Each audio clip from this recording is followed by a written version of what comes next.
Chapter 1661. At this moment, Mao Mu's words were filled with righteousness, causing Qian Sengbao's heart to surge.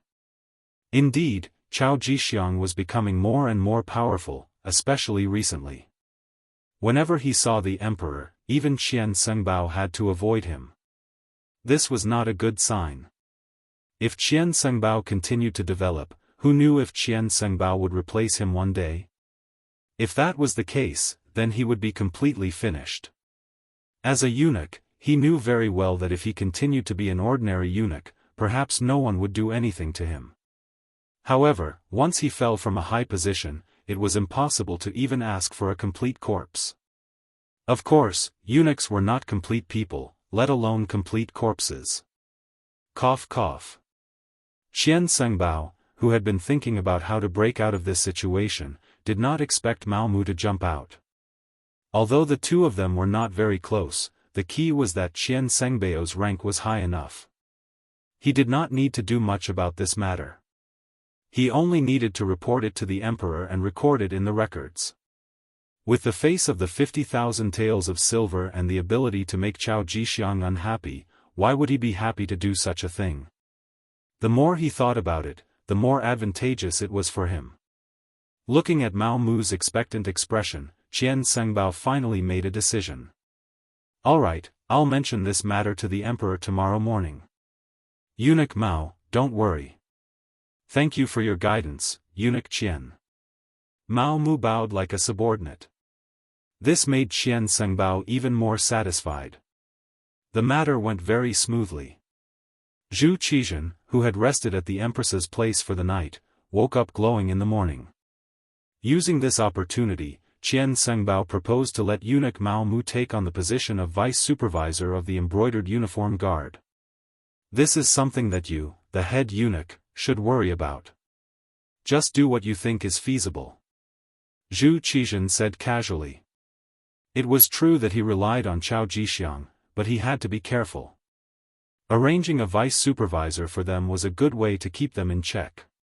Especially this time, when Chao Jixiang had made a great contribution, it was even more important to keep them in check. He knew Mao Mu was very obedient. Empress Qian had praised him more than once. Moreover, he was an old man who had followed them from Baiming's capital, so he was most likely loyal. It had to be said that Zhu Qizhen's manipulation of power was quite good. Moreover, he had always had a good impression of eunuchs. Now that Qian Sengbao had taken the initiative to suggest it, he agreed. Thus, Mao Mu took up the post.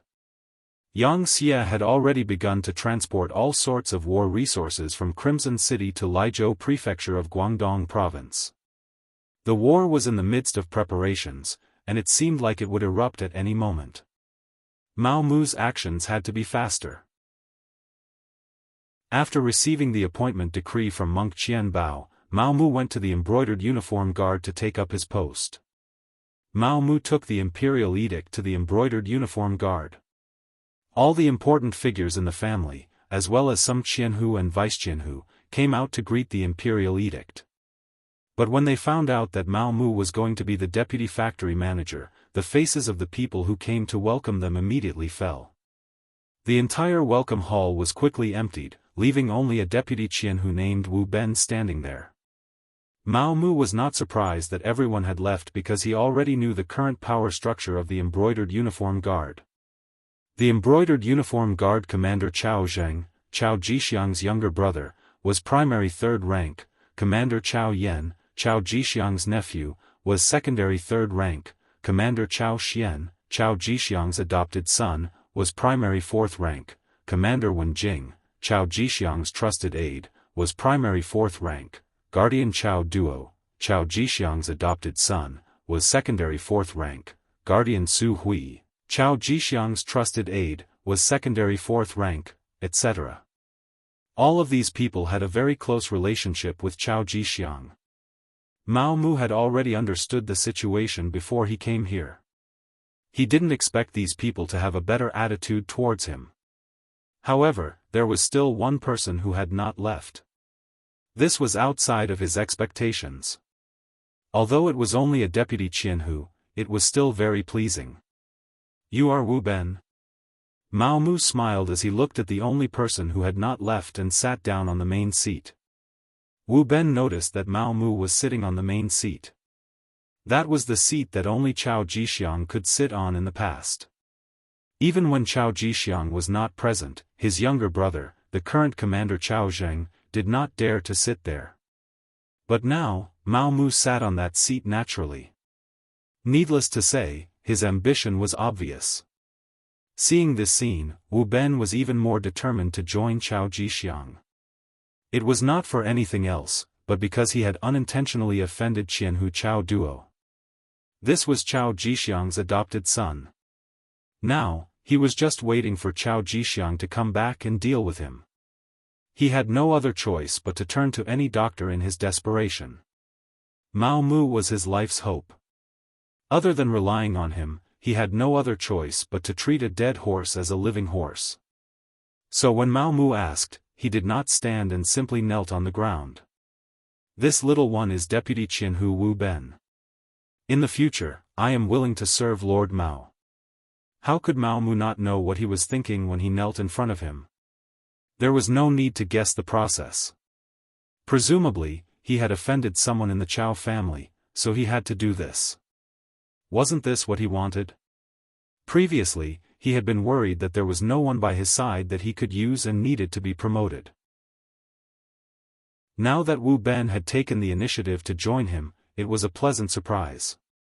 He had already decided to accept the other party, but before that, he still needed to understand the situation clearly. At least, he had to know what was going on. Speak, who did you offend? Don't worry, just speak frankly. If there are any lies, I can't help you. Mao Mu's bluntness made Wu Ben see hope. In any case, there was no other way. Since Mao Mu was his only chance, he told Chao Jixiang about his dispute with Chao Duo. Speaking of which, it was just for a woman. Here, the embroidered uniform guard was not completely the same as eunuchs. Apart from the embroidered uniform guard's Jianghu master being a eunuch, there was no rule that stipulated that the officials below had to be eunuchs, so many people were still able-bodied men. Wu Ben was one of them. Not only that, he also had a family and a woman called Xiao Chui. Unexpectedly, because of Xiao Chui's beauty, she actually attracted Chao Duo's attention, and then he wanted to snatch her away. Just like that, a very melodramatic thing happened. As a man, Wu Ben naturally wouldn't agree. He also relied on his identity as a vice Jianghu to beg for some face in front of Chao Duo. Unexpectedly, it didn't work at all and he even offended the other party. Chao Duo threatened that when his adoptive father, Chao Jixiang, returned, he would snatch Xiao Chui to his residence and teach him a lesson. The so-called lesson was naturally to teach him a lesson. For the embroidered uniform guard, there weren't too many reasons to teach someone a lesson. From then on, Wu Ben lived in the shadows. For 3 consecutive days, he even thought of committing suicide. But when he thought that even if he died, he wouldn't be able to solve Xiao Chui's problem, he could only give up on the idea. He originally thought that there wouldn't be any way to break out of this situation. At this time, Mao Mu appeared. Of course, he would be held in his hands like a life-saving straw. One wanted to accept people, and the other wanted to seek refuge. This was 2 good things, 1 good thing. Immediately, Mao Mu helped Wu Ben up with a courteous appearance and asked about the other party's situation. Wu Ben's ancestral home was Jinhua, Zhejiang. His ancestors had once opened an escort agency. Since young, he had learned extraordinary martial arts. Later on, his family declined and he joined the embroidered uniform guard. He had been a small banner, a general, a baihu, and the current vice Jianghu. But if he wanted to continue to be promoted and become one of the 14 Jianghu, it would be even more difficult. That required Chao Jixiang's approval. Unfortunately, he had no connections and no money to show filial piety. Now that he had offended Chao Duo, it would be difficult for him to keep his life, let alone be promoted. The embroidered uniform guard was an organization that was above the law. When they killed people, they didn't need any reason at all. As the vice Jianghu of the embroidered uniform guard, Wu Ben knew this better than outsiders. Hearing Wu Ben say this, Mao Mu was very satisfied. He couldn't help but ask, "Oh, so your martial arts are not bad. But compared to the other Jianghu, who is stronger and who is weaker?" At this moment, Wu Ben, who saw Mao Mu as his savior, didn't dare to boast. But on this matter, he couldn't help but express his opinion. The so-called Jianghu are only people that Chao Jixiang trusts or people who give him large amounts of money. In terms of ability, there aren't many who know martial arts. In terms of fighting, they are completely not his opponent. As if afraid that Mao Mu wouldn't believe him, Wu Ben said, "In reality, the people who really do things in the embroidered uniform guard are not commanders, or Jianghu. Basically, they are all people below the vice Jianghu rank, especially the general and small banners." Mao Mu also knew this. In the embroidered uniform guard, the small banners were in charge of 10 people, the general banners were in charge of 5 small banners, the baihu were in charge of 2 general banners, and the Jianghu were in charge of 10 baihu. According to the Ming Dynasty, the embroidered uniform guard was an independent guard office with a total of 5,600 people. A Jianghu had 1,120 people and a baihu had 112 people. This was the standard. But in reality, the number of people depended on the embroidered uniform guard's ability. In the mid to late Ming Dynasty, because there was no upper limit to the number of people in the embroidered uniform guard, the total number of people increased to around 60,000 to 100,000. The current embroidered uniform guard, under Chao Jixiang's leadership, had developed in a somewhat abnormal direction. The number of people had long since exceeded 10,000, which was more than twice the number set by the court. This gave Mao Mu more space to show off. If there were fewer people, it would be difficult to do anything big. Wu Ben's explanation gave Mao Mu a better understanding of the current embroidered uniform guard. He had already decided to accept Wu Ben as a person. First of all, this was the first person to rely on him, and it had to have a publicity effect. Second of all, this person was indeed a talent. In addition, he had already offended the Chao family, so he could use him without worry. But just relying on this person was definitely not enough. Mao Mu already had an idea, so he had Wu Ben follow him to the embroidered uniform guard's discipline prison. He wanted to go there to find someone useful. Chapter 1662. The so-called discipline prison of the embroidered uniform guard was the prison of the embroidered uniform guard. Most of the people locked up there were important criminals of the embroidered uniform guard and some embroidered uniform guards who had made mistakes. The most reliable people were naturally the criminals of the embroidered uniform guard who had been dealt with by the Chao family. If they were of one mind, they would not have been caught here. It had to be said that Mao Mu's train of thought was very correct. When he took the vice-director's token and arrived at the discipline prison without any obstructions, as expected, he saw many brothers of the embroidered uniform guard who were imprisoned here because of their various mistakes. Some of these people had really made mistakes, especially those who had violated the embroidered uniform guard's own rules and were locked up here. For example, they had bullied the good, oppressed the officials, corrupted, and so on. However, there were also some who were not wrong. They were just thrown here because they had offended the Chao family. Most of these people were capable and opinionated. Chao Jixiang had no intention of beating these people to death with a stick. He told them to find their families to ransom them. If they did not have any money, then they could only wait to be tortured to death. These people were the people Mao Mu was looking for. Shun Nantang, a local of Nanjing, was originally 100 households.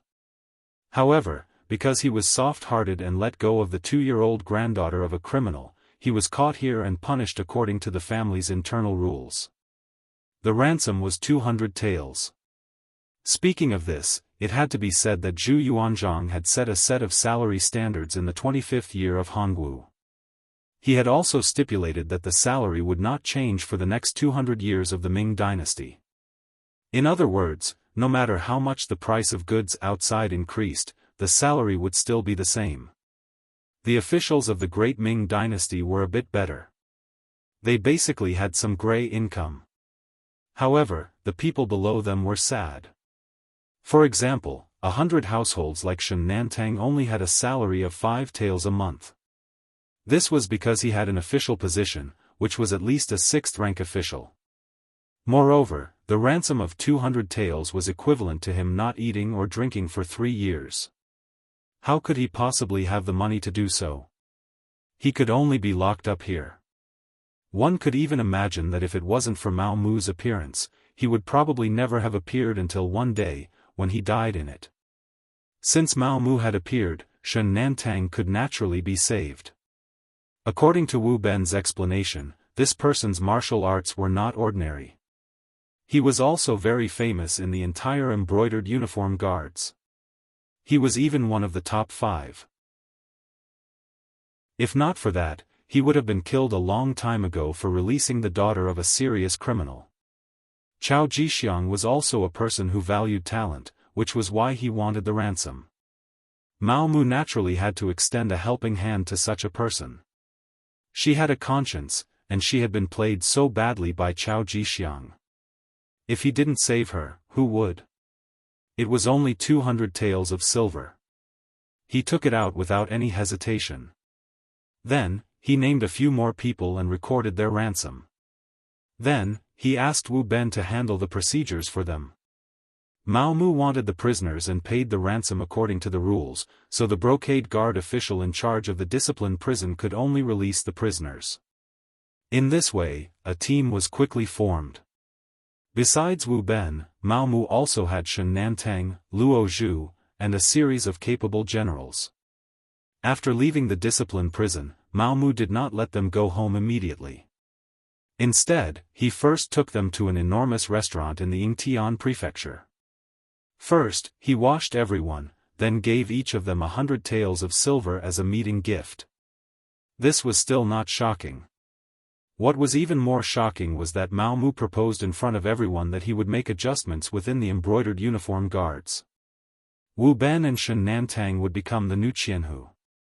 Luo Zhu and the others would also become Baihu or test Baihu. Not only did he give out money, but he also conferred official positions. Immediately, everyone expressed their gratitude. They were all people who had been pushed aside. They had the ability, but other than that, they had no money and no backing.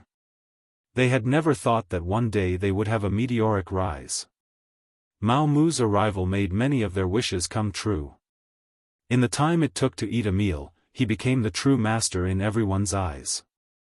Seeing everyone's urgent gaze on him, Mao Mu naturally felt a sense of heroism from the bottom of his heart. Although he was no longer a healthy man, he had his own dreams and his own idols. For example, his goal was the 3 treasures eunuch, Zhenghe. That was definitely a legendary existence among the eunuchs. If he wanted to be like Zhenghe, he had to fulfill 2 conditions. First, he had to obtain the emperor's trust.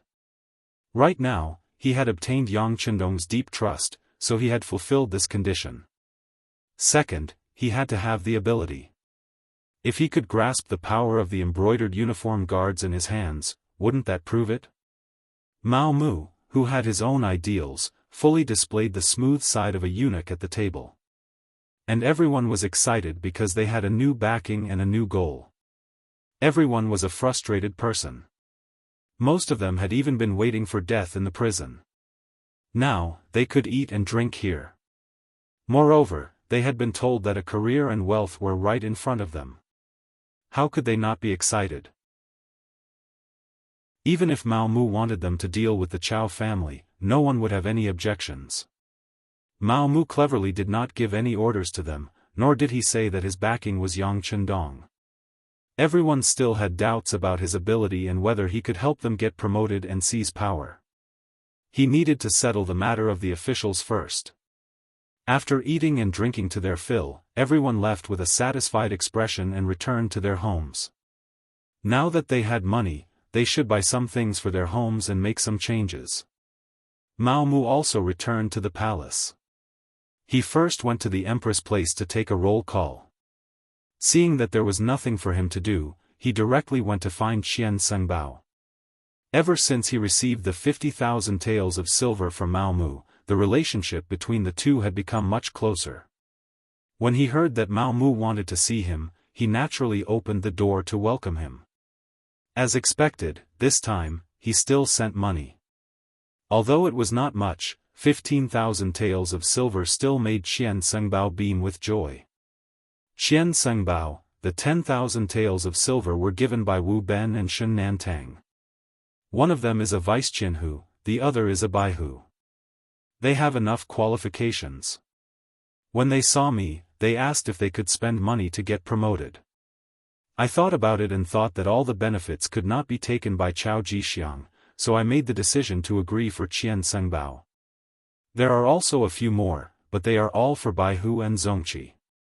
They are all very low-ranking officials. What do you think? Qian Sengbao had already taken the banknotes.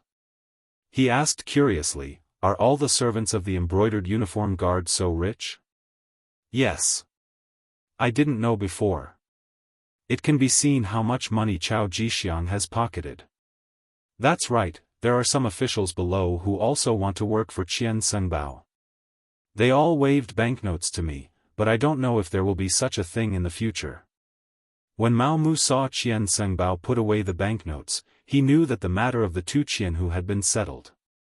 However, if he wanted to control the entire embroidered uniform guard, these two Qianhu were far from enough. Therefore, for the sake of a long term, he asked tentatively. There are still people who want to buy officials? At this moment, Qian Sengbao's face also turned red. He suddenly realized that this was a good way to accumulate wealth. He thought that he was smart, but he was actually so stupid. He did not know that the embroidered uniform guard had such a big profit. It seemed that he was still a little short-sighted. In the past, when he saw that the emperor would let the embroidered uniform guard do something difficult, he thought that it was a hot potato. Now, it seemed that he was wrong. That's right.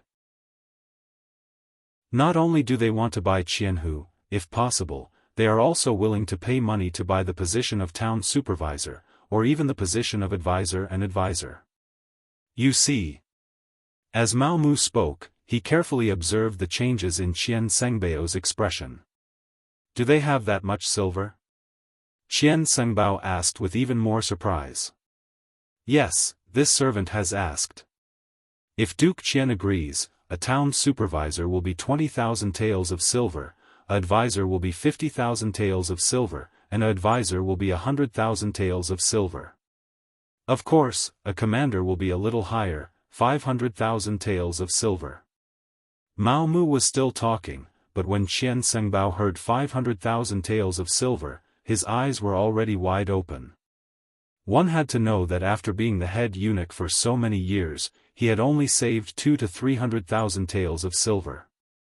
There was nothing he could do about it. With his position, there were too many people looking at him. If he wanted them to listen to him, he would have to give them some benefits. In the past year, just the benefits he gave to the servants were already a huge expense.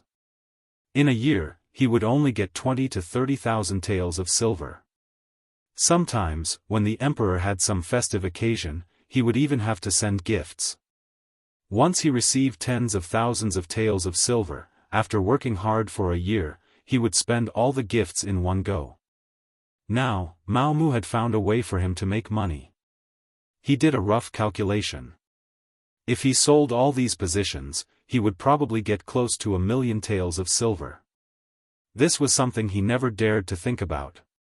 Just as Qian Sengbao was calculating in his heart, Mao Mu spoke again, "Duke Qian, this servant has thought about it. We can repeatedly earn this money. For example, whoever buys an advisor position will have to pay 100,000 taels of silver. After taking the position, they will have to pay 10,000 taels of silver every month. For example, the advisor position is 50,000 taels of silver, so they have to pay 5,000 taels of silver every month. As for the commander's 500,000 taels, he would have to pay 50,000 taels a month. If they can continue to pay, they can continue to be officials. If they can't pay, they will owe at most a month before being removed from their position. In this way, we can earn a large amount of money every month. Ah! Doesn't this mean that we will get close to 100,000 taels of silver every month? Qian Sengbao was really frightened. What was the difference between this and robbery? But would these people agree? Would they be able to earn so much money every month? Seeing Qian Sengbao's shocked expression, Mao Mu felt disdain in her heart. It was only a small amount of money and he was already frightened. One had to know that Yang Chendong gave out 1,000,000 taels of silver every time. If it wasn't enough, he could ask for more. How bold was that? Moreover, this money was not a loss because once the southern Ming Empire was annexed, this money would eventually return to Yang Xie's pocket. Right now, it was just temporarily placed here. Chapter 1663. Naturally, these thoughts would not be spoken out loud. Mao Mu continued, this servant has also asked about this. They also said that as long as they are given power, they will think of a way to get the money. For example, there are so many corrupt officials in our court, and so many people who do business with Yang Xie in private. Those are all very profitable businesses. As long as they are dealt with, the money will be sent to you every month. There won't be any problems. Qian Sengbao was afraid that these people would act recklessly after gaining power. Once they made the emperor unhappy, it would be a big matter. Now that he heard that it was actually against the corrupt officials and the merchants who did business with Yang Xi, he felt a lot more relieved. Good, that's good.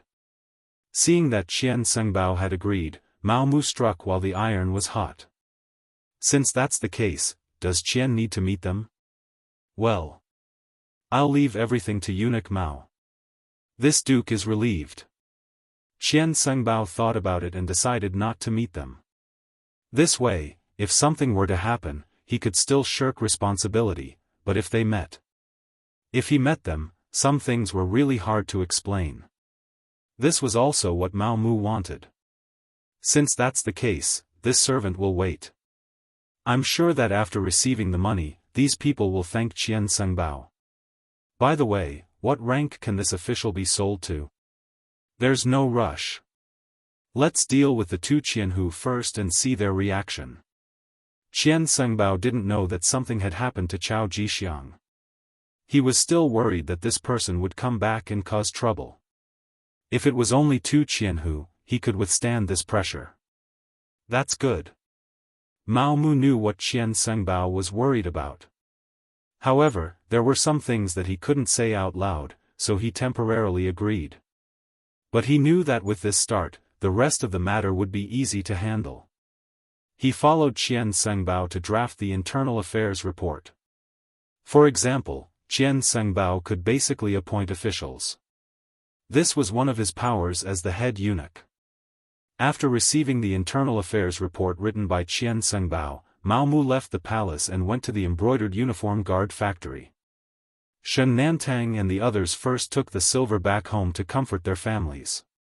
Then they came to the embroidered uniform guard factory and waited for news. After all, it was Mao Mu's words before. Whether they would be promoted or not was not certain. If this chief eunuch who served the empress was all talk and no action, then they would have to suffer. It was no wonder that everyone had such thoughts. Shen Nantang and the others didn't do anything wrong, but offending the Chao family was the biggest crime. In addition, over the years, Empress Qian's strength had not been obvious. She was basically an invisible person. No one knew what kind of power the head eunuch who served her had. Not long after, Mao Mu appeared.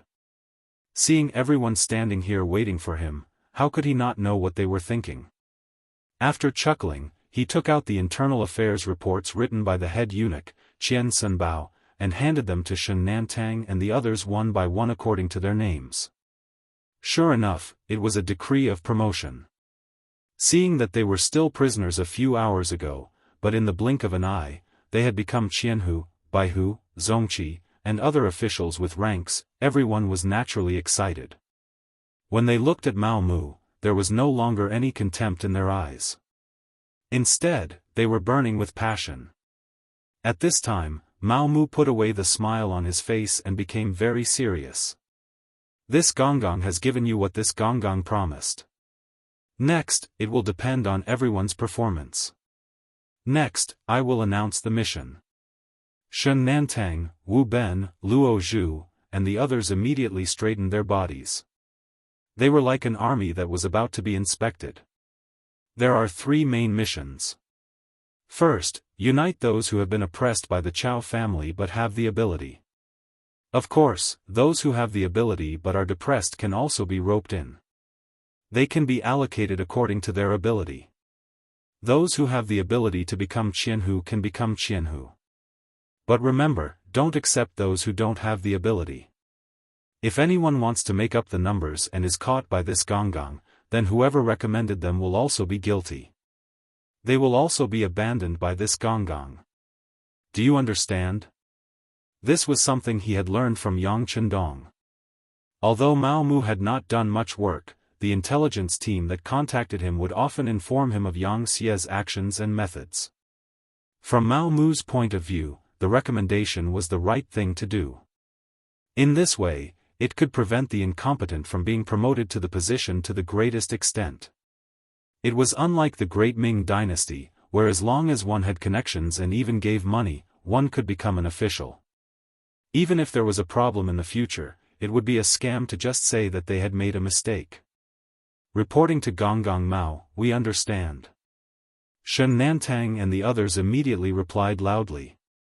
As people who had been oppressed, they had many brothers around them. Previously, they were worried that their strength was too limited. Now that they could expand their team, things would be easier.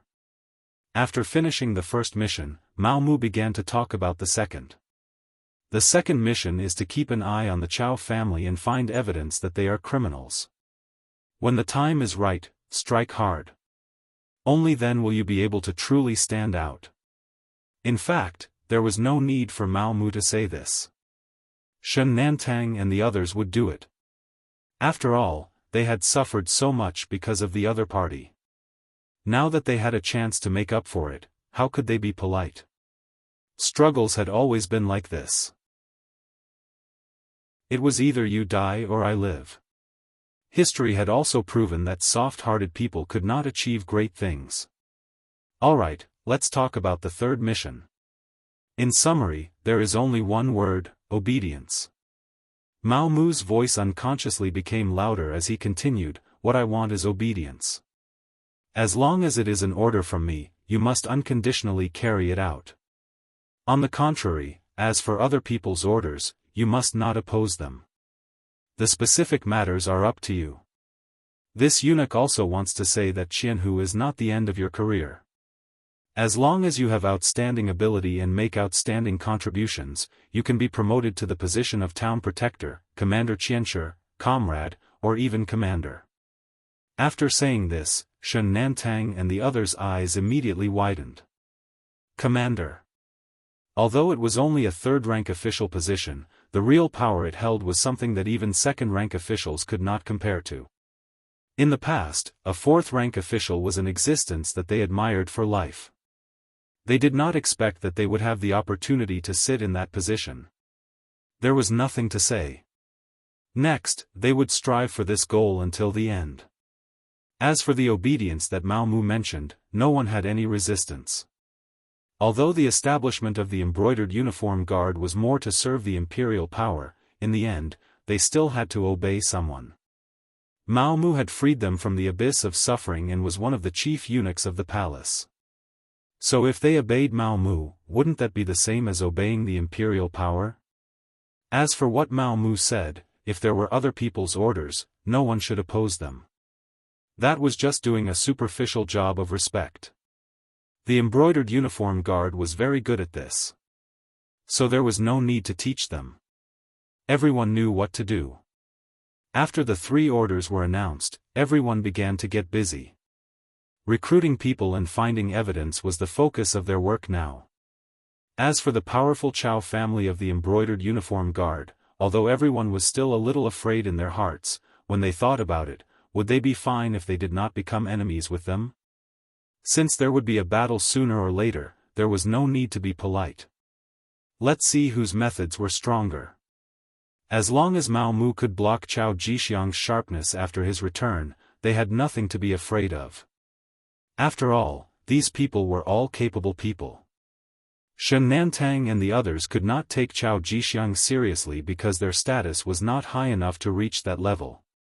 But there were people who took Chao Jixiang seriously, such as his younger brother Chao Zheng and the others.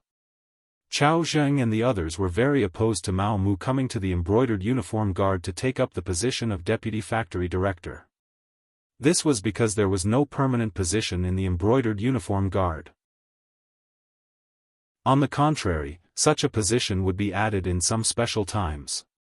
However, that was usually when the old and new factory directors took over. The problem was that Chao Jixiang had not lost power. Didn't he frequently enter the palace to see the emperor a while ago? They did not understand why there was a deputy factory director. Of course, if it was only a deputy factory director, everyone would not be that surprised. They would worship him like a bodhisattva. Even if they were in a bad mood, they could ignore him. They were from the Chao family. As long as Chao Jixiang's banner did not fall, what did they have to be afraid of? In the end, it was very likely that this deputy factory director would only have a name and no power. So much so that they could not even order an ordinary embroidered uniform guard around. At that time, they would probably go back with their tails between their legs. However, it seemed that Mao Mu did not think that way. He actually pulled Wu Ben, who was about to die, to be his trusted aide. Then, he went to the discipline prison and ransomed several capable criminals in a row. This made it difficult for people to see through him. The embroidered uniform guard had its own rules. Those who did not commit any major crimes could be ransomed after paying the ransom. This was originally set by Chao Jixiang. This was also a method to amass wealth. With so many brothers following them, they had to eat, and that required money. No one had any doubts about this. Mao Mu did things according to the rules and did not rely on his official status to suppress people. No one questioned anything. However, the problem was that before they could react, two Jianghu positions were set. They were not from the Chao family, but Shen Nantang and Wu Ben, who had been dealt with by the Chao family. Chao Zheng and the others could not stand this. This clearly meant that they wanted to seize power, right? If people who were not from the Chao family could also become Jianghu, then the blow to the Chao family could be imagined. What was even worse was that after this incident, whether or not the embroidered uniform guards would listen to the Chao family's words would be a question mark. It was impossible for Chao Zheng and the others not to panic after such a thing happened. However, there was nothing they could do. Even though they were all commanders, comrades, or administrators, in reality, they didn't have much power. They all took orders from Chao Jixiang alone. They also did not have any channels to speak to the higher-ups. Chapter 1664. In other words, without Chao Jixiang, these people could only control one embroidered uniform guard. If someone wanted to attack the embroidered uniform guard, they could do nothing but watch. Wait for Big Brother to come back. Everything will be done. At that time, we will make Mao Mu suffer. Seeing so many people from the Chao faction looking at him with expectant eyes, Chao Zheng had no choice but to say this. That's the only way. Everyone could only nod in agreement. Over the years, Chao Jixiang still had some tricks up his sleeve. At least these people were convinced by him. However, they did not know that Chao Jixiang would not be able to come back. In the southern Ming imperial court, the first person to know about Chao Jixiang's accident was Emperor Zhu Qizhen. The reason why Zhu Qizhen knew about this was because chief eunuch Qian Sengbao told him. Qian Sengbao heard it from Mao Mu. When Mao Mu reported to Yang Chendong through his contact group that he had begun to reach out to the embroidered uniform guard and obtained a good start, Yang Chendong sent this information to Mao Mu. Not only that, he also told the contact group that Yang Xia was mobilizing the military supplies, mobilizing the army, and preparing to go to war with the southern Ming Empire. This was to allow Mao Mu to stabilize his position. As for whether this would expose his strategic intentions and cause the southern Ming Empire to prepare in advance, would Yang Chendong care? Some things could not be hidden at all. What's more, Yang Chendong couldn't wait for the southern Ming Empire to gather their armies. This way, he would be able to achieve success in one battle. It would be better than attacking every single city and ultimately destroying the southern Ming Empire. What Yang Chendong wanted was a rich and populous southern Ming dynasty, not a mess. From this point of view, it was undoubtedly better to give the southern Ming Empire time to gather their army and end the war with a big battle. What did you say? In the side hall, Zhu Qizhen's face was filled with shock. Then, he reached out and grabbed Qian Sengbao's neck, questioning him loudly. Seeing Zhu Qizhen's eyes that seemed to be able to devour people, Qian Sengbao was truly frightened. But when he thought about how he was the first to receive this information, it was equivalent to making a great contribution. He was no longer afraid and repeated, "Your Majesty, the embroidered uniform guard has sent news that eunuch Chao's matter has been exposed and has fallen into the hands of Bugnam of Gojoseon. Bugnam of Gojoseon obtained the imperial edict from Chao Jixiang's hands for Yang Shunming. Then, he used the excuse that the South Ming Empire wanted to attack him and prepared to attack the South Ming Empire. Right now, Qiqian City is transferring troops and supplies to Guangxi to accumulate strength." Zhu Qizhen's footsteps involuntarily took a few steps back when his hand loosened. He staggered and almost fell to the ground. Fortunately, Qian Sengbao reacted quickly and supported him. At this moment, Zhu Qizhen's mind was a mess.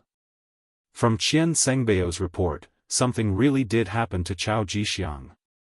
Otherwise, Qian Sengbao wouldn't have said anything about the imperial edict. This was top secret. This Chao Jixiang was truly stupid. Didn't he say it before? If things didn't go well, he had to bring the imperial edict back safely. If not, he had to burn it. How could he let it fall into the hands of Yang Chendong? Now, with the imperial edict establishing Bugnam of Gojoseon in his hands, Yang Chendong had a righteous cause in his hands. He had a legitimate reason to make a move against the South Ming Empire. This was truly lifting a rock and smashing it on his own feet. Your Majesty, are you all right?" Qian Sengbao, who was afraid that Zhu Qizhen's anger would harm his body, hurriedly asked carefully after a while. Qian Sengbao's call brought Zhu Qizhen back to his senses. Then, he rejoiced. Fortunately, he knew everything in advance. This way, he could immediately make some preparations. Thinking of this, he couldn't help but look at Qian Sengbao with a gratified expression and said, "Great companion, you did well in this matter. The embroidered uniform guard is also very capable. Now that something has happened to Chao Jixiang, have you thought of a successor?" Previously, when Mao Mu reported this matter to Qian Sengbao, he was truly shocked. Firstly, he was shocked that Chao Jixiang would be captured by Bugnam of Gojoseon. Of course, he was secretly happy in his heart. This meant that he had one less powerful opponent. Secondly, he was shocked that this news was actually known by Mao Mu so quickly. Could it be that the embroidered uniform guard really had such strength? But why didn't he see them as capable before? Seeing Qian Sengbao's puzzled expression, Mao Mu had already prepared an explanation and said, "Duke Qian, actually, there are still many capable people in the disarming uniform guard. It's just that because Chao Jixiang eliminated dissidents and only knew how to make money, he was suppressed. Now that these people have obtained Duke Qian's support and have a certain amount of power, they naturally have to do their best. It's not a big deal to find out some things." Because of Chao Jixiang, Qian Sengbao didn't know much about the embroidered uniform guard's work. Thus, he didn't have any doubts after hearing everything from Mao Mu. Then, he patted Mao Mu's shoulder and said, "Not bad, you did well in this matter. Since something has happened to Duke Chao, then you can be promoted to the position of Vice Duke." "Many thanks, Duke Qian." Mao Mu was waiting for these words. Immediately, a banknote worth 220,000 was delivered to Qian Sengbao. Looking at the number on the banknote, Qian Sengbao's heart skipped a beat. Then, he put it away and patted his chest, saying that he would take care of this matter. In fact, even if Mao Mu didn't give him the banknote, he most likely wouldn't be able to run away from the position of Vice Duke. After all, Qian Sengbao was already the head eunuch. If he became the embroidered uniform guard's Vice Duke, then his power would be too great. Even the emperor would be afraid of him. Even if he couldn't take the position, he couldn't let others take advantage of it. It had to be known that other than Chao Jixiang, there was still the imperial horse eunuch, Kai Zhong, keeping an eye on him. Compared to the ambitious Kai Zhong, the obedient Mao Mu who knew how to be filial to him was more suitable. How could Mao Mu not understand this logic? However, he still gave the banknote. It was for the sake of making Qian Sengbao put more effort into recommending him. Using 200,000 taels of silver to settle the matter and obtain the position of Vice Duke of the Embroidered Uniform Guard was definitely not a loss. When the emperor asked, Qian Sengbao, who was already prepared, immediately said, "Your Majesty, have you forgotten? Didn't Duke Mao Mu, who served the Empress, become the Vice Duke of the Embroidered Uniform Guard? It must be said that he is quite capable. In such a short time, he has already managed the Embroidered Uniform Guard in an orderly manner. For example, this information was provided by him. Oh. He actually has this kind of ability. It seems that we have overlooked the talented person by our side. Since that's the case, Mao Mu is capable and loyal enough. Furthermore, he has the recommendation of the Vice Duke. Then, let Mao Mu take over the position of Vice Duke. Tell him that we look forward to his continued efforts and creating new achievements." This subject obeys. Qian Sengbao saw that he had achieved his goal and was naturally overjoyed. However, the worry on Zhu Qizhen's face did not disappear. He continued, "How about this? Pass down our decree and announce to the world that the previous Vice Duke of the Embroidered Uniform Guard, Chao Jixiang, stole our imperial edict and secretly stamped the imperial seal. The Southern Ming Imperial Court will not recognize his actions, and neither will we." Zhu Qizhen acted shamelessly. Although smart people could clearly see what was going on, would a eunuch, even if he had some power, really dare to secretly write an imperial edict and stamp it with the imperial seal? However, seeing through was one thing. If Zhu Qizhen did not recognize it, at least he could salvage some of the influence. Mao Mu thus became the Vice Duke of the Embroidered Uniform Guard. Shen Nantang, Wu Ben, and the others were naturally overjoyed. Chao Zheng and the others' expressions were very ugly. Their backer, Chao Jixiang, had fallen into the hands of Bugnam of Gojoseon. It could be imagined that he would not return in this lifetime. As people of Chao Jixiang's faction, where should they go from here? Chao Zheng was the current commander of the Embroidered Uniform Guard. It seemed that he held great power. However, he was just a dog by Chao Jixiang's side, a chess piece. In the end, he was just an important chess piece. He was not a eunuch. Without an imperial edict, he could not enter the palace, let alone see the emperor. In terms of influence in the palace in front of the emperor, he was naturally far inferior to Mao Mu, who was originally the head of the eunuchs. Now that Mao Mu's position was above his, Chao Zheng was suddenly in a difficult position. He did not know what to do. Bow down to Mao Mu? The people of Chao Jixiang, who had always been proud, were not willing to do so. At least, Chao Zheng believed that he and the others still had the strength to fight. Thinking of the arrangements that his elder brother, Chao Jixiang, had made in the Embroidered Uniform Guard for more than 10 years, he decided to wrestle with Mao Mu. As long as he could control the entire embroidered uniform guard, at that time, he would not have to worry about Mao Mu not coming to talk to him. At that time, he would bow down and raise some conditions. Then, he would be able to regain the initiative. Cao Zheng told his thoughts to the other people of Chao Jixiang and received everyone's support. They were all grasshoppers on the same rope. At this moment, no one could escape. They could only try their best.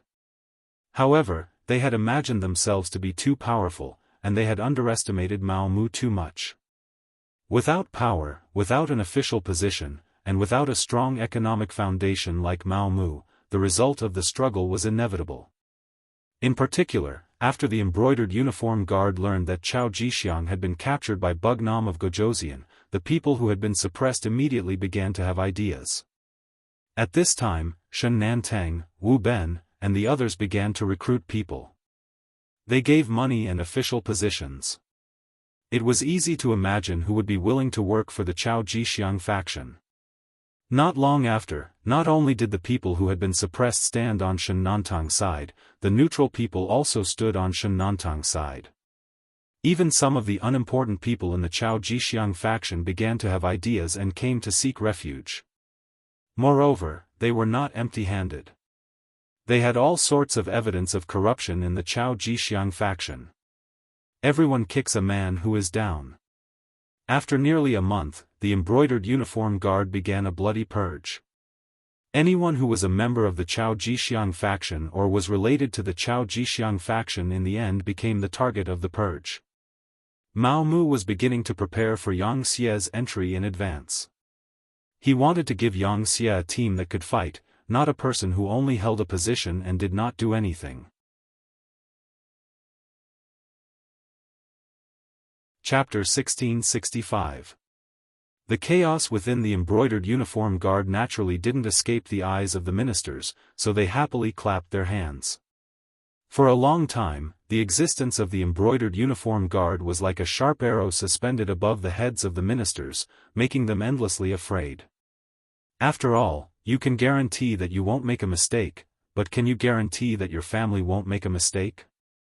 If the embroidered uniform guard wanted to deal with you, they could always find your weakness. If it was light, they could blackmail you. If it was heavy, they could send you to the imperial prison. Who knew how many officials had fallen into their hands because of this? High and mighty officials had become prisoners. Now, the embroidered uniform guard was in chaos. They could relax and not be so afraid. Because of this, during this period of time, many ministers had reported the benefits of the embroidered uniform guard. They wanted to use their own advocacy to make the embroidered uniform guard last longer. It would be best if they crippled their own martial arts and got rid of this department for a long time. Zhu Qizhen saw so many ministers agree and compared himself to Yao Shan, saying how wise he was. In addition, Mao Mu really didn't have any thoughts. After taking care of the Chao faction, he handed over all the gold and silver he had stolen from them. He actually collected 2 million taels of silver, making him endlessly happy. What was wrong with the emperor? He also needed money. As long as he had money, his subordinates would be willing to work for him. Only then would he be able to achieve fair rewards and punishments. It could be said that a rich emperor's back was strong and could do anything he wanted. As for a poor emperor, it was just a thought. Now that Zhu Qizhen had money, he began to mobilize his troops and prepare provisions and military equipment. He wanted to have a showdown with Yang Shi. At this time, Qian Sengbao reported that the embroidered uniform guard's director, Mao Mu, wanted to see him. He said that he had something important to report to the emperor. At this time, after Mao Mu unified the embroidered uniform guard, he began to bare his fangs. He slowly went past Qian Sengbao to report to Zhu Qizhen. This was the first time he tried to sound him out, so Mao Mu wasn't too anxious. Instead, he wrote some of the contents of his report to Qian Sengbao. When Qian Sengbao saw the report that was nearly a foot thick, he knew that he couldn't do this. He could report according to the text, but once it involved specific matters, if the emperor asked a detailed question, he couldn't answer.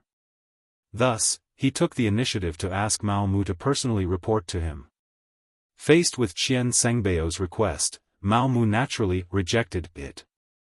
He even said that he was Qian Sengbao's subordinate, so how could he report to the emperor without his permission? This was impossible. Mao Mu's attitude made Qian Sengbao very satisfied, and he immediately confirmed what he wanted to report. This led to today's events. The recent work of the embroidered uniform guards had been very effective. Not only did they win the reputation of the officials, but they also earned money. Zhu Qizhen had long wanted to call Mao Mu to encourage them. However, his great companion, Qian Sengbao, said that Mao Mu was very busy, so he gave up the idea. Now that the other party had come knocking on his door, of course he had to meet him. In the Qingjing Hall, Mao Mu saw Zhu Qizhen sitting high on the dragon throne. He also saw Qian Sengbao standing to the side with a smile on his face.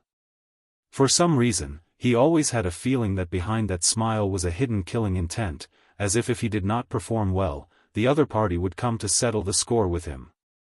Mao Mu knew his own strength very well. Although he had taken control of the embroidered uniform guards, he had been silent for too long. If he wanted to fight Qian Sengbao head-on, his strength was still not enough. Now that he still needed to rely on the other party, he naturally knew what to do next. First, he respectfully knelt on the ground and kowtowed, shouting "Long live." After Zhu Qizhen asked him to stand up, he stood up and gave a detailed report on the performance of the ministers. Especially those officials who went to Yangxia, their actions were reported by Mao Mu in detail. At first, Zhu Qizhen still had a smile on his face. He could feel that Mao Mu's work was very detailed, which made him very happy. He was excited that he had found another talent. However, as Mao Mu reported more and more, he began to lose his cool. Especially after hearing so many officials talk about how powerful Yangxia was and how he could not defeat them, his face turned black. He knew that Yangxia would not be so kind as to let the officials go to Tsuxian City for free. However, when he considered that Yangxia was indeed powerful, there were many things that could be learned. In addition, his arrogance caused trouble. In Zhu Qizhen's heart, Yingtian Prefecture used to be the capital of the Great Ming Dynasty. Later on, it became the capital. The prosperity here was not something that a deserted island could catch up to in a short time. He wanted to see Yang Chendong make a fool of himself and let everyone see the difference between the two sides. In order to calm the hearts of the officials, he agreed to send the observation team. However, ever since the Crown Prince's junior tutor, Minister of War Kuang Yi, was chased back early and heard about what happened in Yangxia, he felt that things were going to go south. He hurriedly gave an edict to end the observation team early. He thought that since the time was too short, it should not be a big problem. During this period of time, he was preparing for war and did not care so much about it. Now that he heard Mao Mu's report, he knew that the attitude of the officials under him had changed greatly. Following Mao Mu's report, these officials actually compared Crimson City to a heaven-like existence, and even exaggerated the strength of the Yang faction. There were even people who were pessimistic and said that if the Southern Ming Empire fought with the Yang faction, they would definitely lose. This was disrupting the morale of the army. Even if these people were killed, it would not be enough to vent his anger. Zhu Qizhen was angry. Investigate. If there are any unfavorable words, investigate them thoroughly. As you command. Mao Mu hurriedly replied. However, he did not leave immediately. Instead, he raised his head and gave Qian Sengbao a meaningful look. After Qian Sengbao received the signal, he hurriedly bowed and said respectfully, "Your Majesty, I'm afraid that just investigating is useless. Some people will not shed tears until they see the coffin. If we allow them to develop, I'm afraid that before the army even leaves, the morale of the army will already be broken. How can we win then? As the saying goes, special times call for special measures." This. Yes, Dahu is right. Right now, the southern Ming dynasty is facing a matter of life and death. We cannot be soft-hearted. If we investigate them, we will lock them up and deal with them. However, you must remember that we must have evidence. We cannot catch the wrong person. Zhu Qizhen said as if he had just realized something. This was the result that Mao Mu wanted. After saying, "As you command," he left the side hall. For Qian Sengbao to stand up at this time, it was naturally the result of discussion. In Mao Mu's words, this was a good opportunity to accumulate wealth. Those officials were all rich people. As long as they caught them, they would not have to worry about not having enough money to ransom them. In short, this time, they had to make the officials bow their heads to the eunuchs. Qian Sengbao was 100% in favor of Mao Mu's suggestion. Ever since the defeat of the Tumu castle because of Wang Zhen, the eunuchs had always been the target of the officials. If Zhu Qizhen did not like the eunuchs, they would have no way to survive if it was an emperor. As the chief eunuch, Qian Sengbao had always been careful. He was afraid that if he did something wrong, it would cause the officials to impeach him. Now that he finally had a chance to fight back, he would definitely seize the opportunity. Thus, the officials were originally clapping and cheering as they watched the embroidered uniform guards fall into chaos. However, they could not be happy because after the embroidered uniform guards had a unified leader, they began to target them.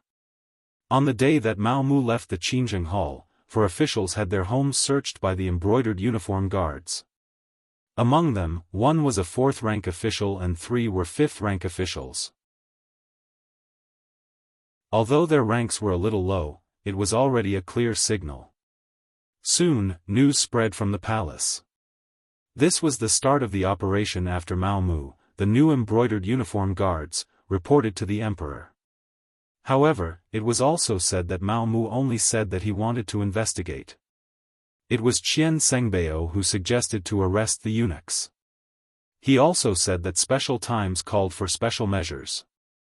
These officials did not dare to scold the emperor, but Qian Sengbao was just a eunuch. They did not have any scruples. For a moment, curses were heard everywhere. The impeachment memorials were as numerous as the hair on an ox. They covered the dragon table. Qian Sengbao was really angry. He first severely punished the eunuchs who were on duty in the Qingjing Hall that day. After killing 3 and seriously injuring 9, he did not get anything out of them. But it did not matter. Things had already come to this. Qian Sengbao was determined to go all the way and teach these officials a lesson. He immediately sent someone to inform Mao Mu to increase the intensity. In short, he wanted the civil officials to bow their heads to him, the chief eunuch. Otherwise, the arrest would not stop. The Minister of Revenue's residence. Wang Shang was riding a bicycle in the courtyard with an unhappy expression. Her small face was scrunched up. Anyone who saw her would know that she was unhappy. Ever since returning from Xuxian City, Wang Zhiqing had been riding a bicycle through the capital streets and alleys. He did not know how many people looked at him, but he also did not know how many envious gazes he received. After all, Wang Zhiqing was still a child. His desire to show off was at its peak. Thus, he rode the bicycle even faster. In addition, the children of the other officials had also bought 4 bicycles. They traveled with 5 bicycles, which attracted a lot of attention. As the younger sister, Wang Shang was naturally unhappy. She also had a share of the money used to buy the bicycles. Moreover, she had borrowed quite a bit from her sisters. Why should her brother take all the fruits of victory for himself? She acted coquettishly and persuaded Wang Zhiqing in every possible way. In the end, Wang Zhiqing had no choice but to agree to lend the bicycles to her for 3 days after half a month of riding. Although it was only 3 days, Wang Shang was already very satisfied. After all, in this era, women were mostly in a subordinate position. It was impossible for them to enjoy true fairness. She scratched her fingers day after day. Finally, when it was time for her to use the bicycles for 3 days, her grandfather suddenly had the servants close the courtyard doors after the morning court session. He also said that no one in the family was allowed to leave without permission. Chapter 1666. Wang Shang couldn't accept this. She had already asked her friends to ride the bike together and she wanted to show off like an older brother. How could she be happy when her plans were disrupted? After riding a few laps around the courtyard, Wang Shang felt that she had completely adapted to the bicycle and could ride it with ease. Then, she carefully went to the back door of the manor with her personal maidservant. As the young master, she ordered the servants to open the door and went out into the streets. Wang Shang could finally ride the bike on the streets. She could feel the envious gazes of the passers-by, especially those who looked like scholars. They pointed at her from afar and looked at her with yearning. She immediately felt proud, like a general who had just won a battle. However, the good times didn't last long. A few burly embroidered uniform guards suddenly rushed out from the side of the street and blocked Wang Shang's path. The sudden braking caused Wang Shang to almost fall to the ground. Then, she shouted unhappily, "Good dogs don't block the road." Wang Shang claimed that she was the granddaughter of Minister Wang, so there weren't many things in the world that could scare her. She thought that the embroidered uniform guards would immediately retreat after she shouted her name. She didn't expect that she and her bike would be arrested after she said her name. Only her maidservant was left standing on the ground and crying anxiously. Wang Shang was quickly brought to the embroidered uniform guard's office after she was arrested. Her bike was detained and she was also arranged to a small room so that she could explain her views on Crimson City. Her identity seemed to have worked because the embroidered uniform guard smiled and guided her. "Miss, you've been to Crimson City before, so you must know where it is. I heard that you're quite good at writing. Can you write it down? If you write well, not only can we let you go, we can also give you a bike. How about it?" Wang Shang didn't like the embroidered uniform guards because of her grandfather. However, when she heard that she could get a bike if she performed well, she was tempted. She didn't want to borrow a bike from her brother. It would be great if she could have one herself. She immediately asked, "Do you really have a bike?" "Of course. Our Imperial Secret Service is very capable. It's just a bicycle." Luo Zhu, who was wearing a commander's uniform, said with a smile on his face. "All right, bring me a pen and paper." For the sake of a bicycle, Wang Shang was willing to go all out. As for what would happen if these embroidered uniform guards lied to him afterwards? Wasn't that simple? He could just complain to his grandfather. He didn't believe that they weren't afraid of the Minister of Revenue. Wang Shang was indeed from a scholarly family. It didn't take him long to write an essay. Although it wasn't particularly beautiful, the sentences were smooth. Especially when he described the beauty of Crimson Castle, his strokes were divine. The description was quite good. Wang Shang also played a little trick. As if she was afraid that the other party would not think highly of her essay, she even added some sentences about her grandfather, Wang Zhua, in her essay. Her intention was very simple. She wanted to tell the other party about her identity and not to look down on others. If there were any benefits, they had to share it with her. Satisfied, Luo Zhu left. He told Wang Shang that he still needed to report to the higher-ups to see if the essay was up to standard.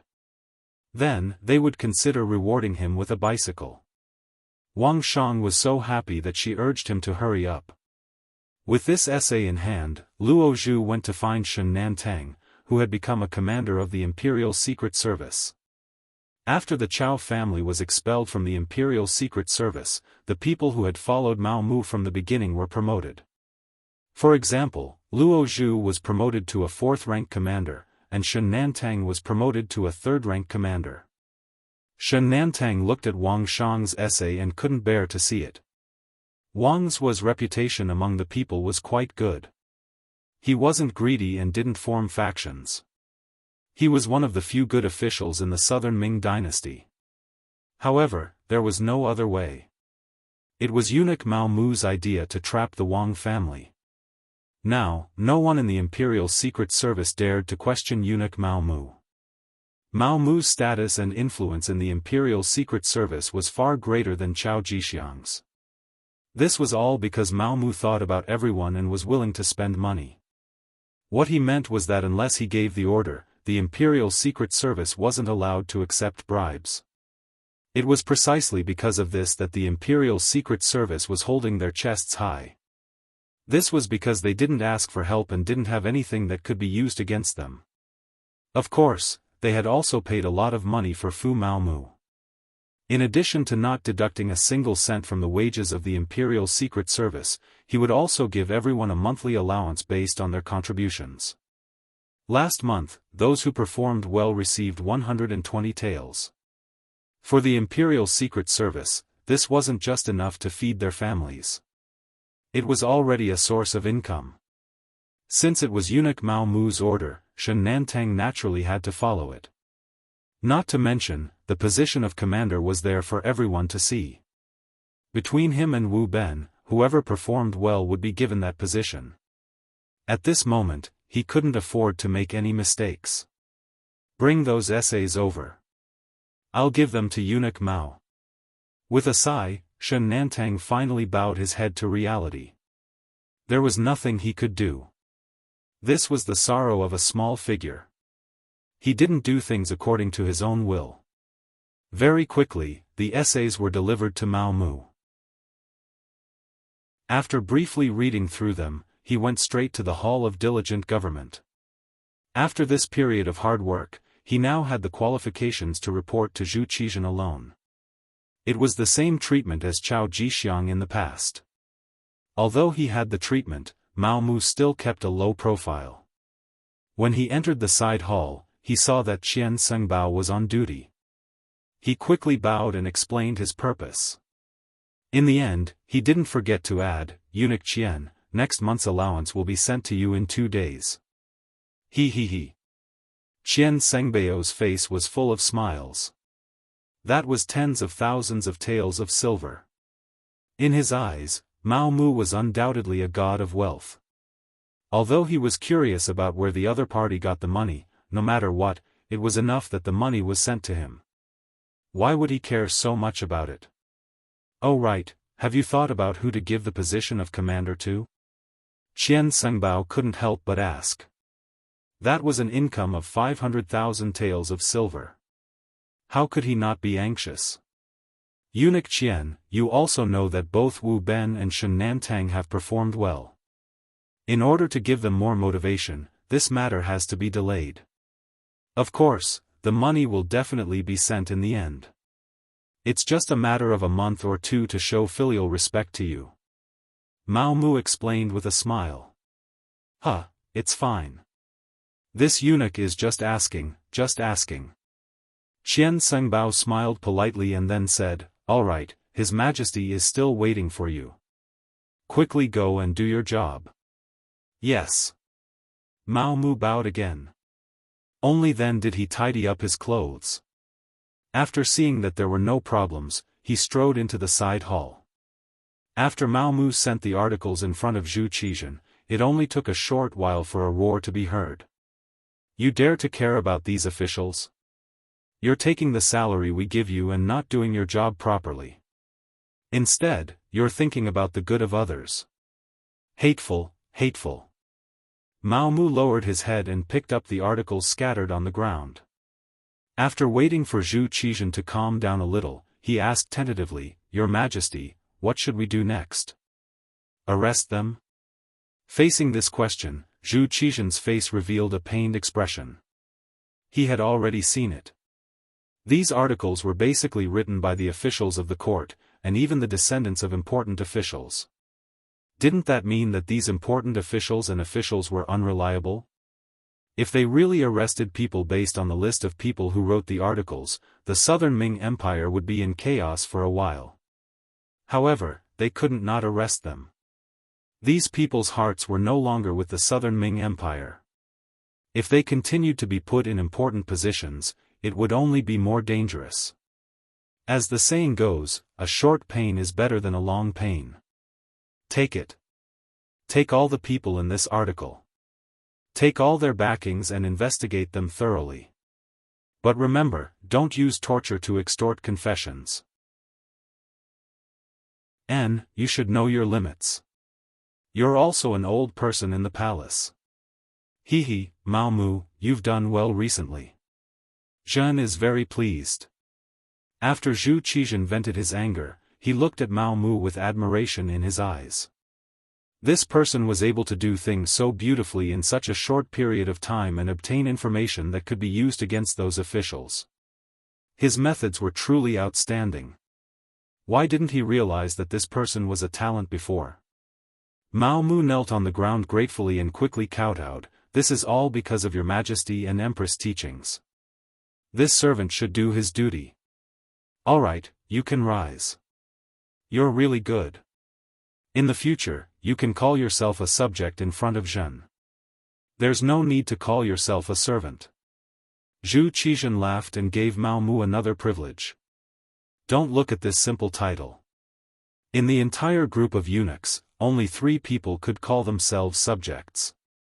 They were Qian Sengbao, Kai Zhong, and the captured Qiao Jixiang. Right now, Mao Mu had replaced Qiao Jixiang's previous position. Yes, this subject thanks your Majesty again. Ha ha ha. Looking at the kneeling Mao Mu, Zhu Qizhen stroked his beard and laughed in satisfaction. After leaving the palace and receiving the imperial decree, Mao Mu was in high spirits. No one knew better than him that the people who were captured this time were all capable officials of the Southern Ming Empire. In other words, once these officials were imprisoned, it was equivalent to the Southern Ming Empire's political power collapsing by half. This was greatly beneficial for the Yang Xie's next move against the Southern Ming Empire. At the same time, the official residence of the Ministry of Personnel had already become chaotic. Wang's most beloved granddaughter, Wang Shang, had mischievously walked out of the residence and was caught by the embroidered uniform guards on the streets. When the accompanying servant girl came back to report, bursts of crying rang out in the manor. Wang Shang's mother, Wang Zhangshi, was the one crying the loudest. Her crying made Wang's eldest son, Wang Shang's father, Wang Guang, who was currently serving in the Ministry of Personnel, extremely anxious. Wang's quickly found out about the commotion here. His wife, Wang Songshi, also started crying. She then said that the embroidered uniform guards were all bastards, demons who killed without batting an eyelid. This time, Wang Shang had fallen into their hands. Who knew what would happen? Chapter 1667. Compared to the woman who only knew how to cry, Wang's woe was clearly much calmer. If it were in the past, he would definitely be very nervous when the embroidered uniform guard captured his family. He knew that the embroidered uniform guard was best at listing crimes. When they wanted to deal with a person, they would often use all kinds of methods. Even if there was no crime, they would put the blame on the person, causing many unjust and wrong cases. This was also the reason why the officials disliked and hated the embroidered uniform guard. However, now that the embroidered uniform guard had undergone an internal reorganization, the new chief Mao Mu was a good old man. He smiled at everyone he saw. Moreover, this kind of smile wasn't superficial. It was a real smile. Because Wang Zhuo often went to the palace, he had met him twice. Both times, the other party was very respectful. This was something that Wang Zhuo, who boasted that he had seen countless people, could clearly feel.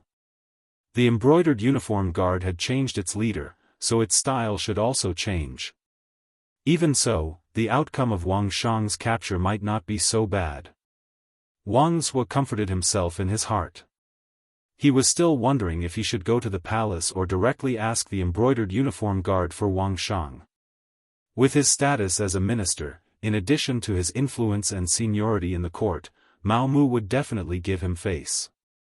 However, he was a minister after all and had been a minister for several dynasties. In terms of calmness, he was still good. he still wanted to see the situation before making a decision. He didn't want to give up his old face to beg for help so quickly. He still wanted to, there was no need to think. Before Wang Zhuo could make a decision, the embroidered uniform guard had already arrived. First, they surrounded the prince's residence, then a group of people jumped in through the door. The servants watching the house were so frightened that they knelt on the ground, not even having the courage to stop them.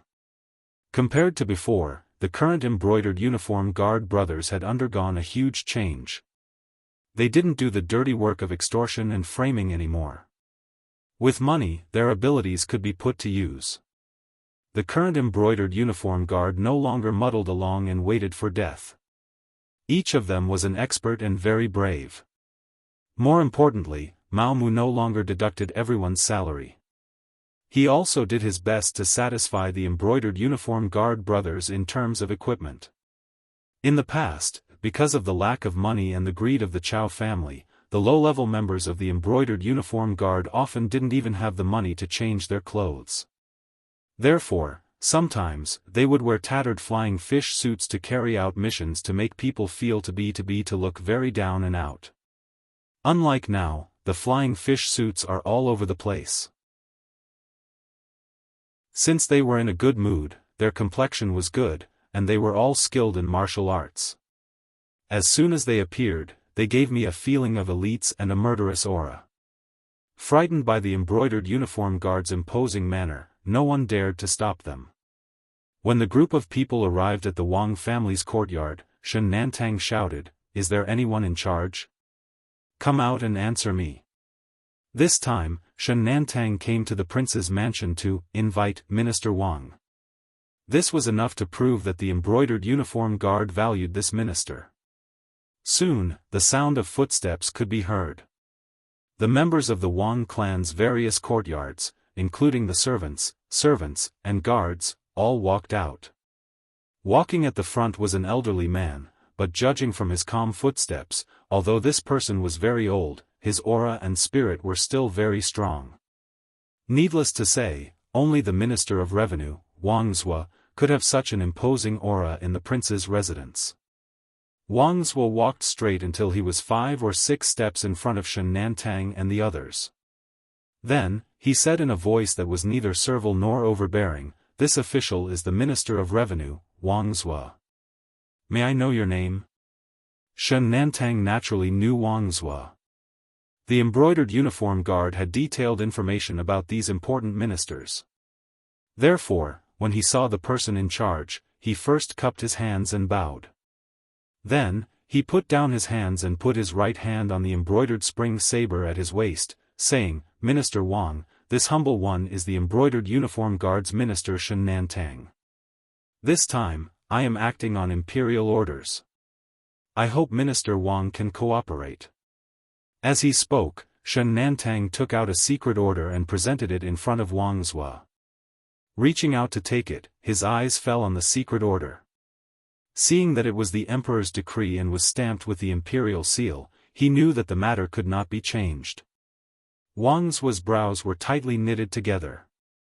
Then, he sighed and said, "Since you are acting on the emperor's orders, this old man will naturally cooperate and go with you. However, my family is innocent. Please don't make things difficult for them. This is natural. Nowadays, the embroidered uniform guard does things according to the law. As long as Minister Wang cooperates, your family will naturally not have to worry." Shen Nantang immediately guaranteed. Hearing Shen Nantang's words, Wang Zhuo nodded and then stretched out his hands, saying, "Then this old man will go with you. Father. Grandfather. Master." For a moment, the shouts came one after another. Then, uncontrollable cries came from the courtyard.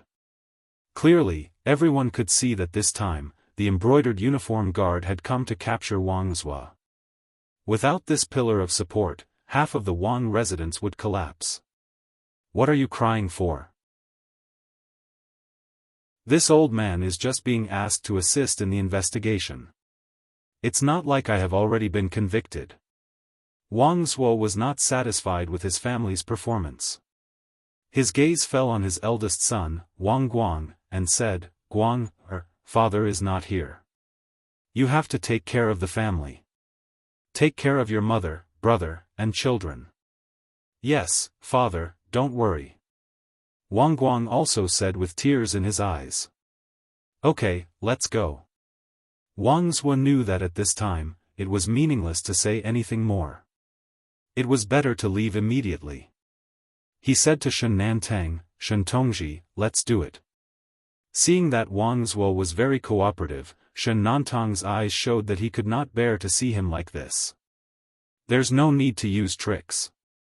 This official believes that Minister Wang will cooperate with us. This meant that he did not need to be shackled. Wang Zhuo thought for a moment and threw a grateful look at Shen Nantang. After all, it would be very embarrassing to be shackled in front of his family. This was the last shred of dignity that he had left. Wang Zhuo left. The group of embroidered uniform guards did as Shen Nantang said. They did not make things difficult for the people of the Wang residence. They did not even leave people to keep an eye on them. The people of the Wang residence were free to enter and leave. If Wang Zhuo had not been taken away, perhaps everyone would have thought that it was just a dream. After Wang Zhuo left, the eldest son, Wang Guang, sent people to take good care of his mother, Wang Songshi. He also arranged for the guards and parents to guard the courtyard. Then, he hurriedly left the residence with people. He wanted to move around and find the officials that were on good terms with his father, as well as other ministers, to see if there was any way to save the situation. However, Wang Guang was destined to be disappointed. Because on this day, not only was his father taken away by the embroidered uniform guards, many important officials in the court were also taken away. Among them were the Minister of Appointments Chen Sun, the Minister of Rights Ye Chong, the Minister of Justice Xiao Xian, and so on. For a moment, the capital was in chaos. The officials were also in danger. They constantly sent people to find out what had happened and whether the embroidered uniform guards would continue to take people away. In the palace, Mao Mu became the most popular person. Anyone who had some connections with him would send people to inquire about the situation. As for himself, he was drinking tea with someone in a small courtyard in the palace. Across from Mao Mu sat a eunuch wearing an official's robe. His dark eyes had already swept over Mao Mu countless times. Mao Mu hated this kind of unrestrained gaze. However, he knew that now was not the time to fall out with the eunuch. At the very least, the opportunity was not ripe yet. Across from him sat one of the three great eunuchs of the southern Ming dynasty, Kai Zhong, who controlled the Imperial Horse Directorate. At the same time, he was also one of the eunuchs in charge of writing. He was the kind of person who could be summoned by the emperor at any time and had the opportunity to serve him at any time. It was precisely because of Kai Zhong's relationship that he could reach the heavenly court that Mao Mu was very polite to him. He even had to bow to him as a junior. After all, in terms of age and experience, Kai Zhong was indeed much stronger than him. Only a chief eunuch like Qian Sengbao would not be at a disadvantage when facing him. Good tea. Mao Mu quietly flattered him, breaking the somewhat awkward atmosphere. Drink more of this good tea. When we leave in a moment, I will send someone to deliver some to you, Sir Mao. Kai Zhong smiled. However, when others saw this smile, they couldn't help but feel a wave of goosebumps. Many thanks, Sir Kai. However, I don't know if Sir Kai has summoned Mao Mu for something. Mao Mu didn't want to believe that Kai Zhong would be so kind as to invite him to drink tea. He definitely had something to say. At the very least, he really couldn't figure out what it was. AI, how could I dare to order you? Sir Mao is currently the emperor's favorite. I can't wait to curry favor with you. How could I dare to order you? Sir Kai is too kind. This humble one is truly unable to accept it. Mao Mu smiled and returned Kai Zhong's gaze with a soft glare. Although in terms of experience, he was indeed inferior to Kai Zhong, if Kai Zhong wanted to step on him, he had the power to resist. With Empress Qian's approval and trust, in addition to the power he held in the embroidered uniform guard, Kai Zhong couldn't do whatever he wanted. Kai Zhong naturally understood this point. That was why he called Mao Mu over to discuss this matter and invited him to drink tea. He wasn't like the other eunuchs, who could just directly give him orders. He. Sensing a trace of rejection in Mao Mu's words, Kai Zhong laughed. He could understand Mao Mu's feelings. When he first took over the position, he faced those powerful and experienced old eunuchs, just like today. It was because of this experience that he wouldn't underestimate Mao Mu, much less make an enemy out of him. He clearly understood what it meant to be a newborn calf that wasn't afraid of a tiger. Moreover, there was still Qian Sanbao, the head eunuch. It wasn't time for him to compete with Mao Mu. That would only benefit others. He didn't have any intention of exploiting Mao Mu. On the contrary, he was here to befriend him. He believed that after today's matter, he would definitely maintain a good relationship with Mao Mu. At least on the surface. Sir Mao, actually, I invited you to drink tea this time because I have a request. AI. Sir Kai is really making things difficult for this humble one. If there's anything you need, just tell me, Mao Mu said politely.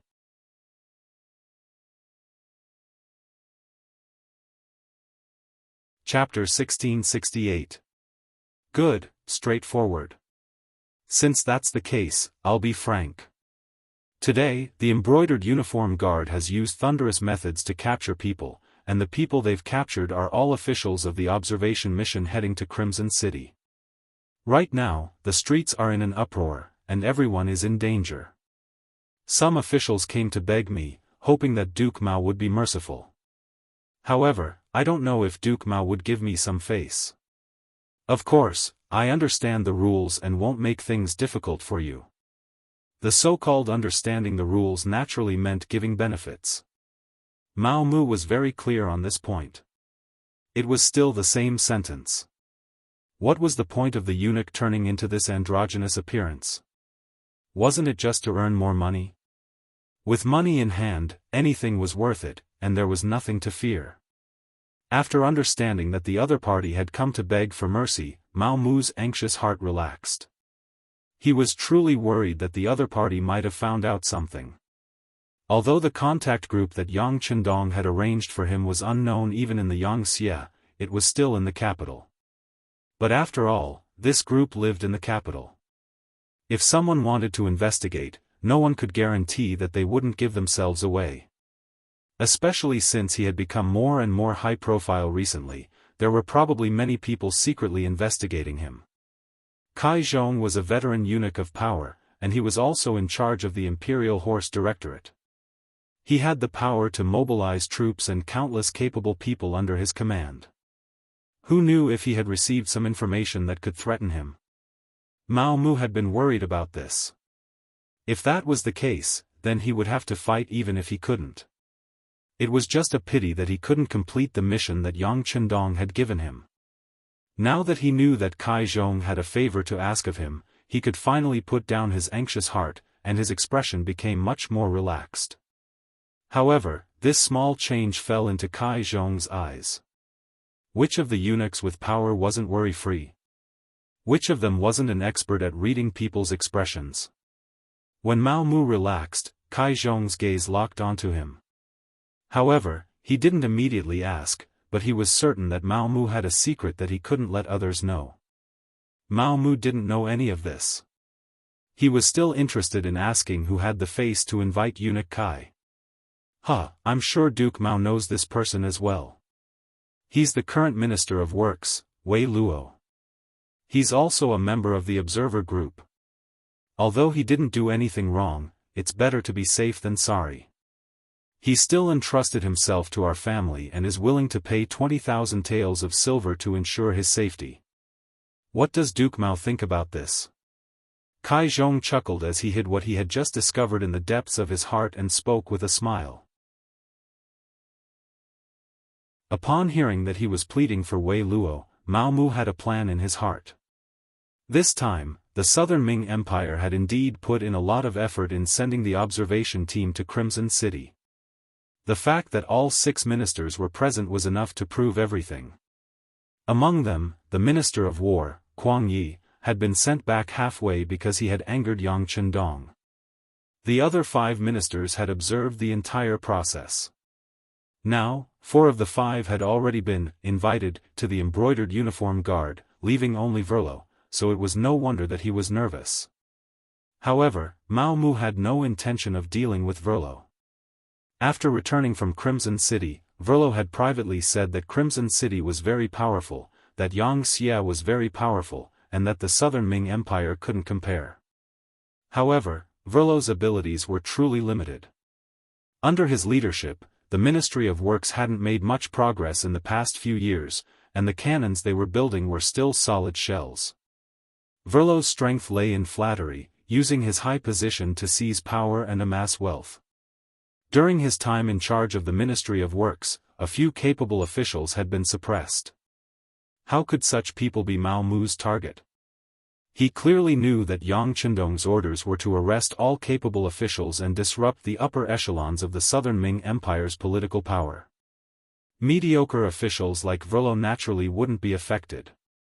On the contrary, such people should have more power. This way, they would be more in line with Yang Xia's interests. Thus, even without Kai Zhong's pleading, Mao Mu wouldn't have made a move against Verlo. He still needed to keep these people to explain to the emperor that not all of the members of the observer group had become disloyal. This was clear proof. Verlo, to be honest, said some things that crossed the line. His name is on the embroidered uniform guard's next arrest list. Although Mao Mu had already decided to let Verlo go and give Kai Zhong face, the process was still important. However, the process was still very important. How to make the other party accept this favor was especially important. Hearing that this was indeed the case, Kai Zhong couldn't help but nod. He didn't know what the emperor thought of the observer group and thought that he wanted to capture them all in one fell swoop. Thus, he naturally didn't doubt Mao Mu's words. Because of this, Kai Zhong's face bloomed into a smile. However, he didn't know how disgusting this smile was in Mao Mu's eyes. I'll have to trouble Duke Mao to put more thought into this matter. I'll remember this favor. Kai Zhong smiled, his eyes revealing an expectant expression. This. Mao Mu first pretended to be in a difficult position. Then, as if he had made a decision, he said, "All right, since even Duke Kai has spoken, I'll do my best." Although he said that he would do his best, since he had spoken, there was nothing that couldn't be done. Immediately, Kai Zhong's smile grew even wider. After discussing business and pocketing the 20,000 taels of silver, Mao Mu left. Seeing his departing figure, Kai Zhong gradually put away the smile on his face. With a snap of his fingers, a sturdy man walked into the small courtyard. Uncle. The man's surname was Kai Gu, and he was Kai Zhong's nephew. After entering the palace, Kai Gu had spent a great deal of effort to find this nephew of his among the common people. Then, he allowed him to live a life of luxury and let him continue the Kai family's bloodline. It could be said that he was Kai Zhong's trusted aide. Keep an eye on this Mao Mu. I keep feeling that there's something about him that no one knows. Thinking of the relaxed expression on Mao Mu's face, Kai Zhong decided to investigate carefully. Perhaps there would be an unexpected surprise. After Mao Mu left Kai Zhong, the corners of his mouth rose into a slight smile. Who did he think he was? Treating him to a cup of tea and taking out 20,000 taels of silver could solve the problem of a minister? Mao Mu was even certain that the Ministry of Works Minister Wei Luo had taken out more than 20,000 taels of silver. It was just that Kai Zhong had embezzled some of it. This was even better. He could kill 2 birds with 1 stone. He thought about how to deal with Kai Zhong. He had a feeling that the other party's smile was sinister and vicious, like a poisonous snake that would bite in the dark. If he wasn't careful, he could be poisoned to death. The existence of such a person was definitely a hidden danger to his plan. If possible, he had to get rid of him first. Thinking this, Mao Mu returned to the Empress Palace. When he saw the Emperor's imperial carriage, he knew that the Emperor had come to see Empress Qian. He straightened his body and walked into the palace. As the chief eunuch of Empress Qian's palace, Mao Mu had great prestige here. In addition, he was willing to spend money. The eunuchs here were all very respectful when they saw him, and there was a sense of respect that came from their bones. After all, in a place like the palace where internal strife was fierce and people could die at any time, it was very important to have a good subordinate. It meant that your chances of survival would greatly increase. Duke Mao. Duke Mao is back. There were people constantly greeting him, and Mao Mu also responded with a smile. He walked to the Empress Palace and didn't see Qian Sengbao. He probably wasn't on duty today. Thinking that this was a good thing, he could carry out his plan. Thus, he strode into the palace. In the Empress Palace, Empress Qian was eating with Zhu Qizhen. After seeing Mao Mu walk in, Empress Qian didn't care. She was really an empress who stood aloof from worldly affairs and was extremely kind. She also knew that the eunuchs around her were favored by the emperor and entrusted with important tasks, so she wasn't angry when she didn't see them serving her. If this kind of personality became a concubine in the Qing palace, she probably wouldn't even survive one episode. She would be played to death by others. This subject greets the emperor and empress. Long live the emperor and long live the empress. As soon as he entered the palace, Mao Mu hurriedly knelt on the ground and bowed. Oh, it's beloved official Mao. Quickly get up. Zhu Qizhen glanced at Mao Mu, and his eyes revealed a joyful expression. Then he thought of something and asked, Beloved official Mao, have the important officials been arranged? Remember, you must interrogate them properly, but you must ask according to their physical condition. Don't be too hasty. Some of them are really too old. This wasn't Zhu Qizhen sympathizing with the subordinates. This came from his heart. For example, the Minister of Revenue, Wang Zhua. He was now 84 years old, and it was rare that he still had such a healthy body. Perhaps this was because the food he ate didn't have any waste oil or additives. It was all natural. In reality, Wang Zhua's fate had changed because of Yang Qindong's appearance. In history, he died in the Tumu castle. However, in this life, he was saved and came to the capital of the southern Ming dynasty. He had been serving Emperor Yingzong and had lived until now. His health was quite good. From this point, it could be seen that Zhu Qizhen really didn't have anyone he could use. Otherwise, at his age, he would have already retired and returned to his hometown. How could he still serve the court? Mao Mu understood Zhu Qizhen's meaning. He immediately bowed and said, This subject obeys the decree. There is no rush to interrogate them. First, we must protect their bodies. Wait for them to see our southern Ming dynasty defeat Yang Xia and let them know how wrong they are. Zhu Qizhen was only worried that the embroidered uniform guards' methods would be too harsh. As the emperor, he knew some of the embroidered uniform guards' methods. That was why he reminded them. Because once these officials were beaten to death in prison, the other officials would definitely report to the emperor and impeach him. At that time, he would have a headache.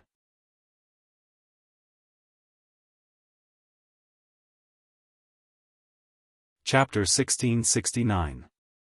But unexpectedly, Mao Mu's understanding was to only capture these people and slowly torture them until the day the southern Ming Empire won and let these officials see his style as the emperor. This also reminded Zhu Qizhen. He nodded and said with satisfaction, Yes, that's the reason. Beloved official Mao's words are exactly what we want. Come, reward me. This official doesn't dare to ask for a reward. Everything is what this official should do. Right now, the imperial court is going to exterminate the Yang bandits and it's time to use money. This official wishes to wear armor and go to the battlefield to kill the enemy. How can this official still want the emperor's money to satisfy my own selfish desires? Mao Mu said righteously, and the more he spoke, the straighter his body became. Zhu Qizhen was very moved. Good, you have ambition. It's just that we don't agree to let you go to the battlefield to kill the enemy. You are a capable person and should be by our side to share our burdens. Empress, you've really trained a talent. When he was happy, Zhu Qizhen even praised Empress Qian. Seeing Zhu Qizhen smile, Empress Qian was also very happy. She said, all of this is the emperor's good fortune. The heavens bless the imperial family, and the emperor has a good eye for people. It has nothing to do with this concubine. After being flattered by the empress, Zhu Qizhen's mood became even better. He was happy to have such a confidant and a capable subject. However, what made Zhu Qizhen even happier was that Mao Mu once again knelt on the ground and bowed. Reporting to the emperor, this official made a small mistake just now. Just now, eunuch Kai Zhong found this official. Next, Mao Mu recounted what had happened just now from the beginning to the end. Finally, he took out the 20,000 taels of silver and presented it in his hand. This official doesn't know if what I did was right, because Minister Wei is indeed innocent. However, when I thought that if I refused to accept this money, the other party would inevitably think too much and I would not be able to work for the emperor with peace of mind. In order to calm the people, I accepted it. Now, I am willing to hand over all of the money. This way, there will be more brave warriors on the front lines. Good, good. This time, Zhu Qizhen was so happy that he said good twice. The way Mao Mu handled matters was indeed to his liking. Not only would he be able to appease the fear in the officials' hearts, but he would also be able to collect the silver to fill the treasury. Wasn't this the best of both worlds? Most importantly, this matter didn't need to be reported. Neither Kai Zhong, who was the middleman, nor Wei Luo, who carefully handed over the silver, would tell anyone about it. However, Mao Mu still reported the matter to him. Wasn't this a sign of loyalty? Mao Mu's indifference towards 20,000 taels of silver proved that he was not greedy. Handing over the money in full proved that the other party was worried about national affairs. Wasn't this kind of loyal and capable eunuch exactly what he needed the most? Speaking of which, Zhu Qizhen's personality was somewhat of a perfectionist. He always wished that the people around him were made of stone, that they could not eat or drink, but they could fight on horseback and rule the country as soon as they dismounted. But where in the world could such a perfect person be found? He used to think that Wang Zhen was such a person, but reality proved that he was wrong. Later on, he believed that Qian Sengbao, Chao Jixiang, and Kai Zhong were such people. However, after some observation, they all had their own shortcomings. Now that Mao Mu had jumped out, he realized that he had found the ideal candidate. Now, he only hated that he hadn't discovered this kind of talent earlier. He had been forced to waste more than 10 years in the palace. Satisfied, he looked at Mao Mu with even more joy. Zhu Qizhen didn't know that Mao Mu was now even more important than Qian Sengbao, who had followed him for more than 10 years.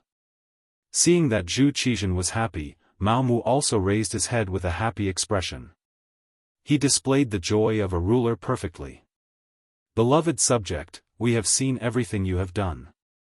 Do well, and in the future, you might be able to become a figure like Zheng He. Zhu Qizhen was truly happy and compared Mao Mu to the three treasures eunuchs. Mao Mu naturally knelt down in gratitude and called out, "Long live the emperor." Afterwards, he took advantage of Zhu Qizhen's happiness to mention that there were still a few officials who hadn't been arrested because their ranks were low. He also said that today's matter shouldn't be spread. Otherwise, if eunuch Kai Zhong found out, he would lose face and appear out of place. It would be difficult to carry out his work in the future. Of course, Zhu Qizhen would follow Mao Mu's instructions. He said that he saw Mao Mu's loyalty and told him to do things without worry. He knew in his heart that he wouldn't let a capable official be wronged. He also said that the war was imminent. Anyone who had problems must be arrested, even those who suspected problems must be arrested. According to the previous method, they didn't need to be severely punished. He told them to wait and see how he defeated Bugnam of Gojoseon and Yang Chendong. Also, if there were still people who interceded and gave money, he should accept it. The money in the national treasury was getting less and less, and he was eager to replenish it. Zhu Qizhen finally left happily. After Mao Mu helped Empress Qian rest, he left the palace. The palace was forbidden, and it was very difficult for ordinary people to enter and leave the palace.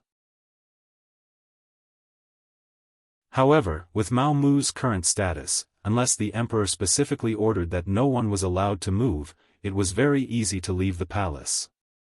After leaving the palace, Mao Mu first brought a few of his eunuchs to the embroidered uniform guard. Coincidentally, Shen Nantang, Wu Ben, Luo Zhu, and the others were all there. He told them about the emperor's decree, which was to take care of the old officials and not let anything happen to them in prison. They could consider giving each of them a single room so that they could come out every day and eat and drink as much as possible. If they didn't have enough money, they could inform their family to send it. Also, from tomorrow onwards, they would continue to arrest people according to the list. Of course, that list was provided by Mao Mu and also by the Yangxia Intelligence Department.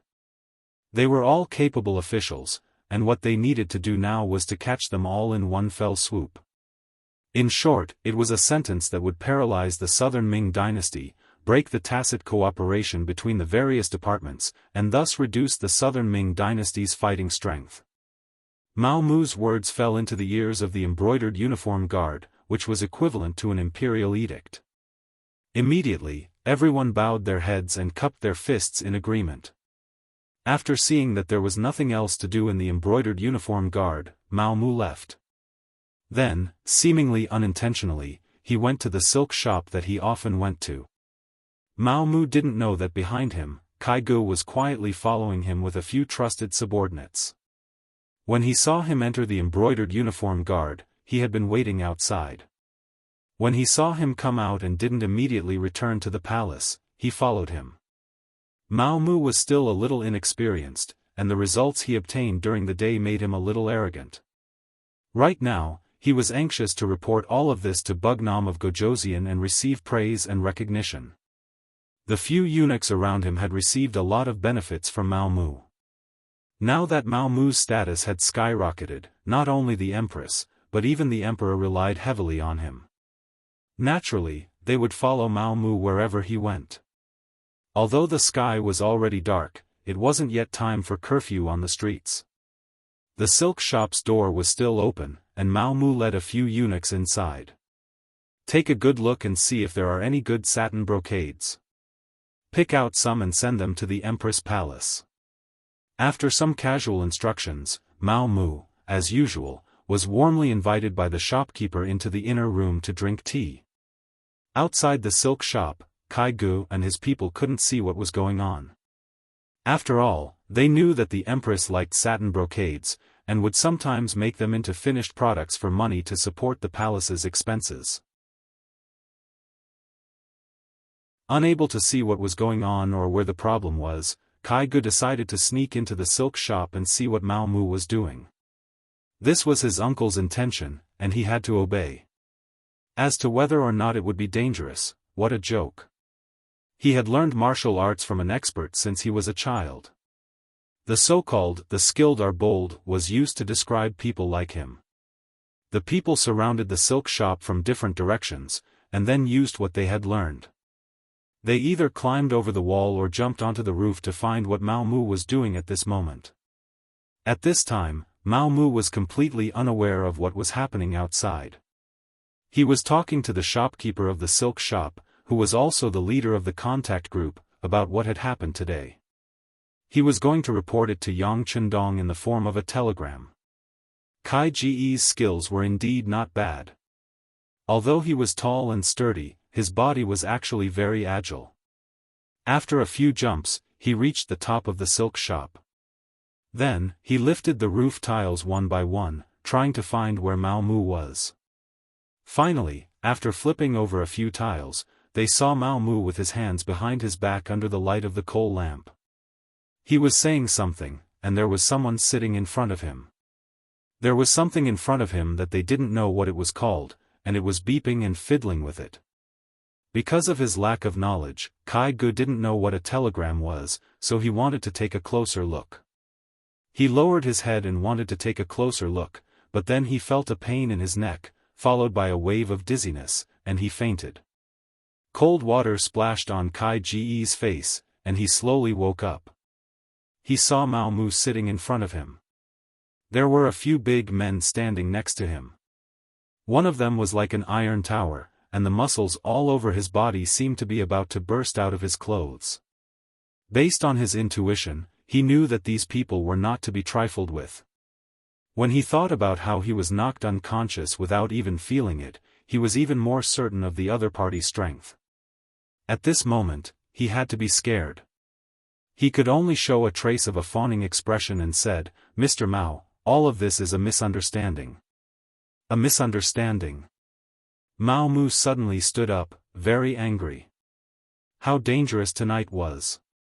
If it wasn't for his heavy work, and if it wasn't for the fact that Bugnam of Gojoseon and Yang Chendong had considered this and sent the Wolf Fang special forces to assist him early, he would have suffered a great loss. Not only would his identity be exposed, but the task would also not be completed. In that case, more than 10 years of hiding would be ruined. Although Yang Chendong might not blame him afterwards, he would definitely blame himself.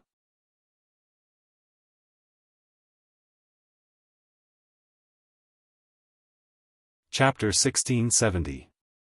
He was angry at his own carelessness and also angry at Kai Zhong's ruthlessness. On the surface, Kai Zhong thanked him, but later on, he arranged for people to investigate him. He was really a dog that bit but didn't bark. Feeling that it was about time, Mao Mu knew that he couldn't stay for long. He looked at the big man beside him and said, "Captain Tai, I'll leave everything here to you.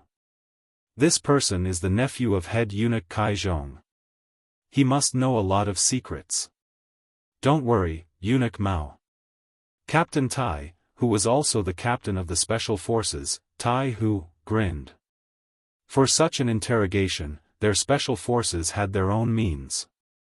Some were taught by Yang Chendong, and some were figured out by themselves.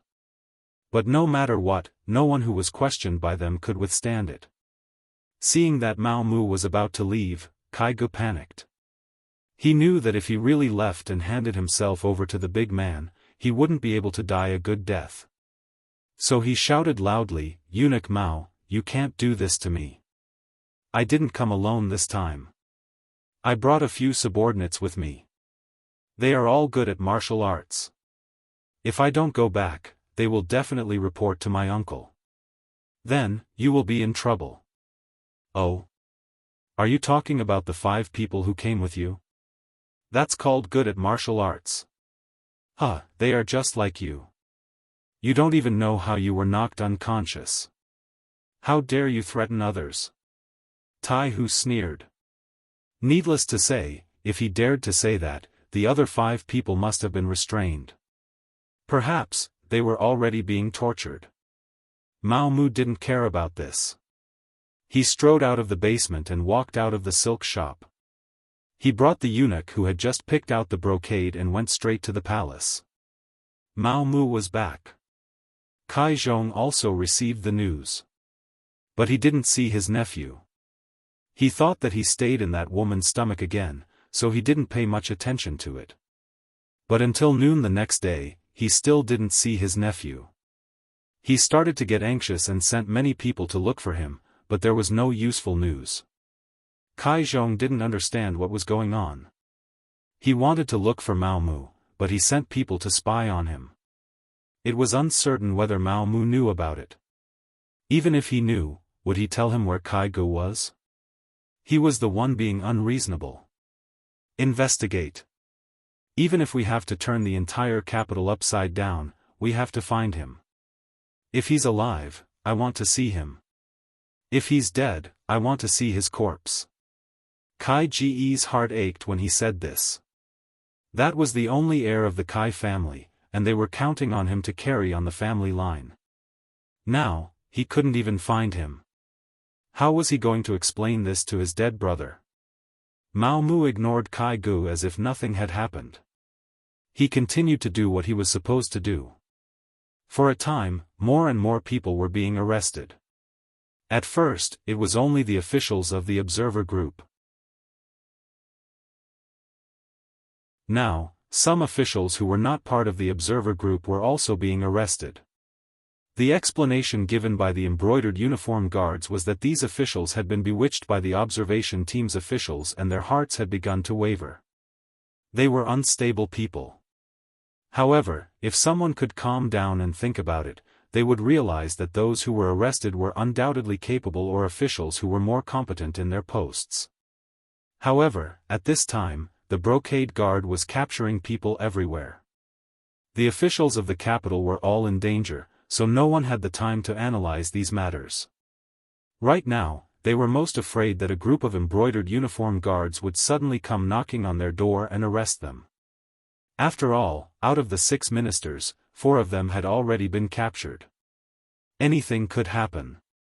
These officials didn't think that those who were arrested were all capable officials. Instead, they began to analyze how they could avoid being arrested. Kuang Yi was the Grand Tutor of the Crown Prince and also the Minister of War. He was also a member of the Observer Group. However, since he was expelled, he had already made his stance clear. It was normal for the brocade guard to not make a move on him. Minister Wei Luo was different. He led the officials of the Ministry of Works to participate in the Observer Group. After returning, he wrote a memorial to the emperor, requesting for more investment in the Ministry of Works, more money to develop weapons, and to raise the status of technical talents in society. These were all things he learned in Qiqian City.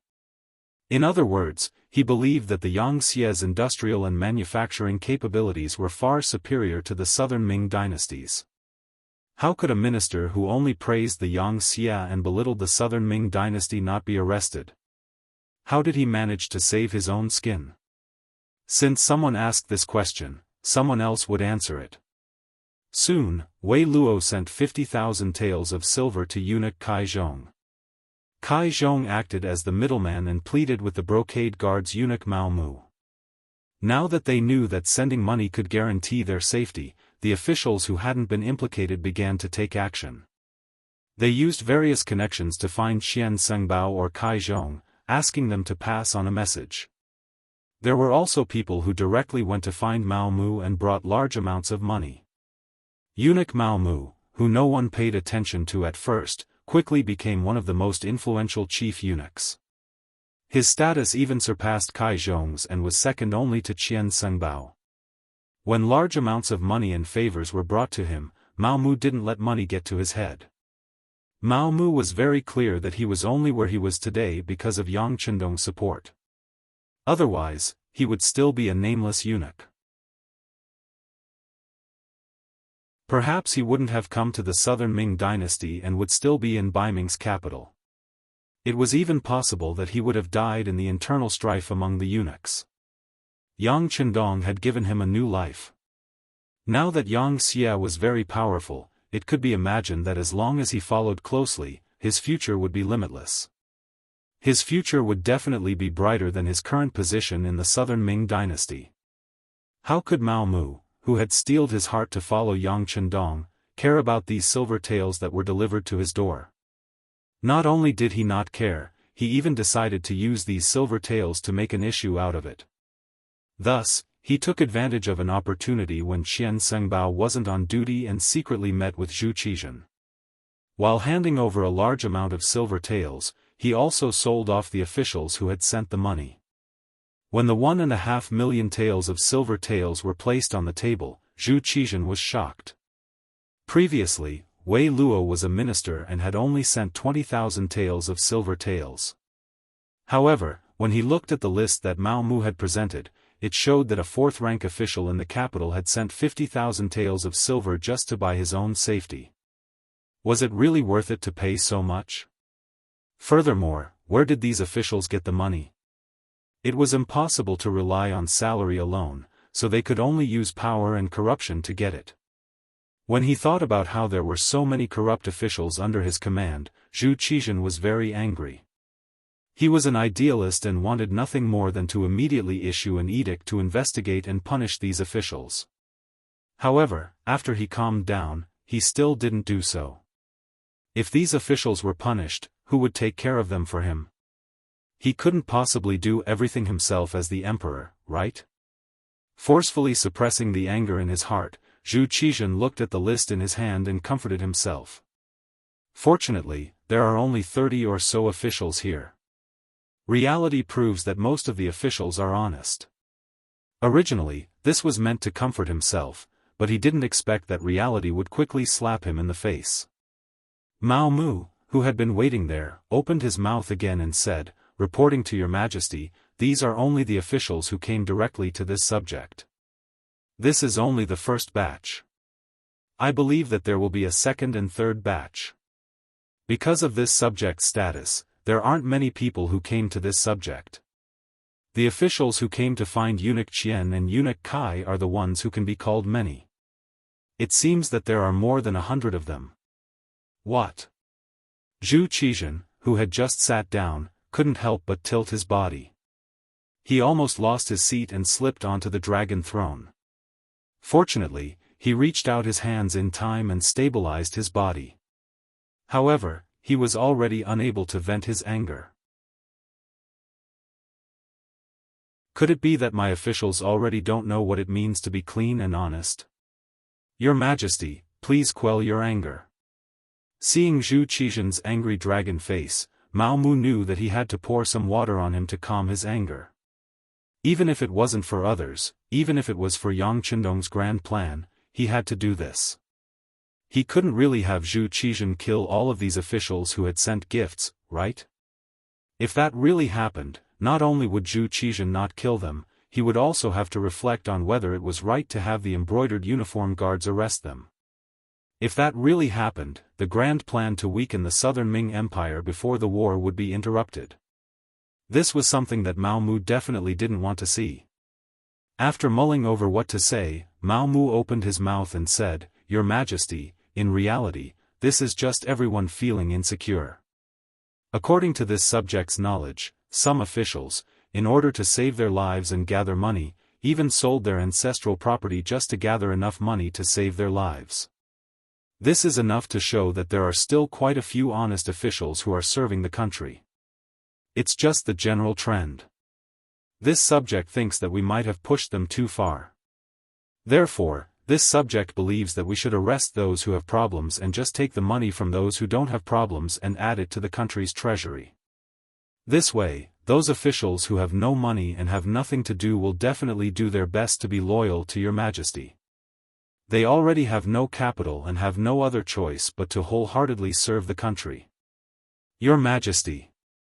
When Zhu Qizhen heard this, the anger on his face faded a lot. That's right. Beloved official Mao's words are reasonable. Since that's the case, we will allow it. They could continue to find problematic officials and stabilize the court so that they wouldn't be frightened by Yang Xie before the war. They could also collect a large sum of money for the court's use. It would be strange if Zhu Qizhen didn't agree to such a result. Seeing that Zhu Qizhen had agreed, Mao Mu immediately praised the emperor for his wisdom. He then said, "Your Majesty, it's true that this subject's method is good, but this subject will inevitably offend Eunuch Qian and Eunuch Kai. If they complain to your Majesty, I'm afraid this subject's shoulders aren't wide enough and hard enough. It's fine. Beloved official, you do things wholeheartedly for the country. We know this. Just do it boldly." On the other hand, they dared to keep a portion of the money in their hands even though it was clearly given by the officials. We are already benevolent for not finding fault with them. Zhu Qizhen waved his hand magnanimously. He increasingly found that Mao Mu was a subject who wholeheartedly served the country and was wholeheartedly loyal to him. He wasn't greedy and didn't take the money. He handed over as much money as the officials gave him. Just this point alone made him much better than the others.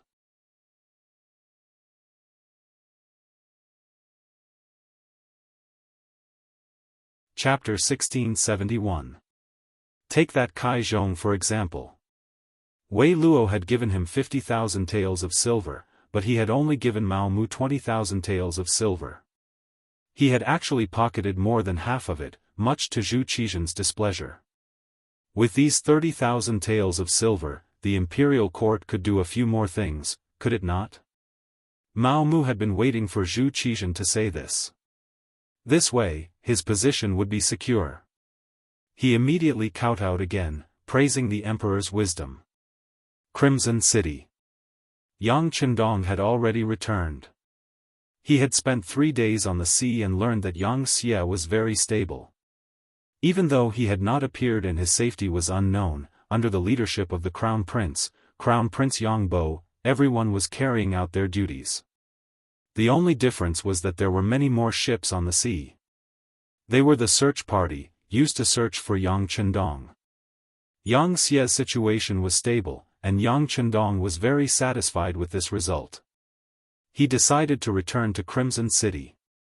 Since his son had passed the test, and the officials of Yang Xie had also passed the test, there was no need for him to hide. After all, there were still many important things to do. Yang Chendong's reappearance on the docks of Crimson City naturally drew cheers from the officials of Yang Xie. Yang Xie had been created by Yang Chendong, and he was the backbone of everyone. In this aspect, Yang Bo could not compare. But after this incident, Yang Chendong could see that Yang Bo was a promising talent. He had decided to slowly hand over his authority so that he could train Yang Bo. Not only him, his descendants would have to do the same, and that was to hand over power while they were still alive. Speaking of which, in history, the change of dynasties was the easiest time to cause problems. When an old emperor passed away and a new emperor ascended the throne, a single mistake would result in a rain of blood and a sea of heads falling to the ground. When one's strength was severely damaged, it would often take a long time for one to recover. And at this time, the new emperor was old, and it wouldn't be long before the old and the new were replaced, causing more heads to fall to the ground. How could one prevent this from happening?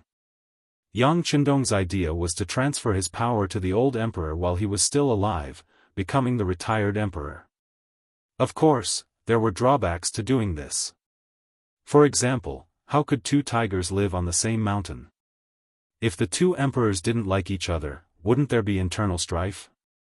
For this reason, Yang Chendong had thought of a solution.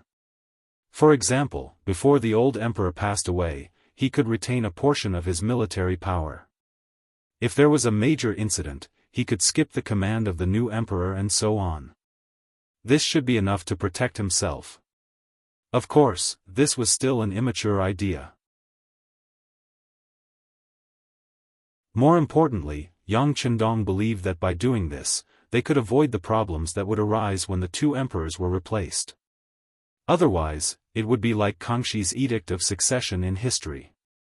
One said that the throne would be passed to the 14th elder brother, while the other said that the throne would be passed to the 4th elder brother. Even until now, there were still many opinions. Yang Chendong returned to Qiqian City, and the Beiming Imperial Court's observation group also set off. The Tianjin Guard boarded the ship and headed straight for Qiqian City. On this point, Zhu Qizhen and Zhu Qiyu both had the same idea, which was to know oneself and know one's enemy to win 100 battles. Perhaps they both knew that the battle with Yang Xie was unavoidable, so it was naturally a good thing to know about it in advance. As for the observation group, the 2 emperors gave great support. Different from the last time, Yang Chendong personally came to welcome the Southern Ming observation group. Moreover, he brought his wife, Queen Huyan, to the docks. It was because Huyan's relatives were in the Beiming observation group. This time, her grandfather, Hu Shao, was in the observation group. It had to be said that the lifespan of people in this era wasn't very long. There were many people who died in their 40s, and there were even some who died in their 30s. However, most of them were ordinary people who couldn't eat well and couldn't afford to wear clothes. Those officials were not included. Not only that, but there were also some people who lived very long lives. For example, Hu Yan's grandfather, Hu Shao, was one of them. In history, he lived for a full 85 years. Because of Yang Chendong's arrival, he unexpectedly broke through this age limit. Now, he was already 92 years old. It was said that his body was still quite good. At the very least, he could still walk with the support of others and didn't collapse on the bed. Hu Shao could be said to be the oldest among the officials. Adding on the fact that he had entered politics at a young age, he could already be considered an old official of 4 dynasties. This time, when he found out that there was an opportunity to enter Qiqian city, he took the initiative to apply to the emperor. When Zhu Qiyu had already collapsed on the bed, his body gradually weakening, Crown Prince Zhu Jianji considered that Hu Shao was already quite old.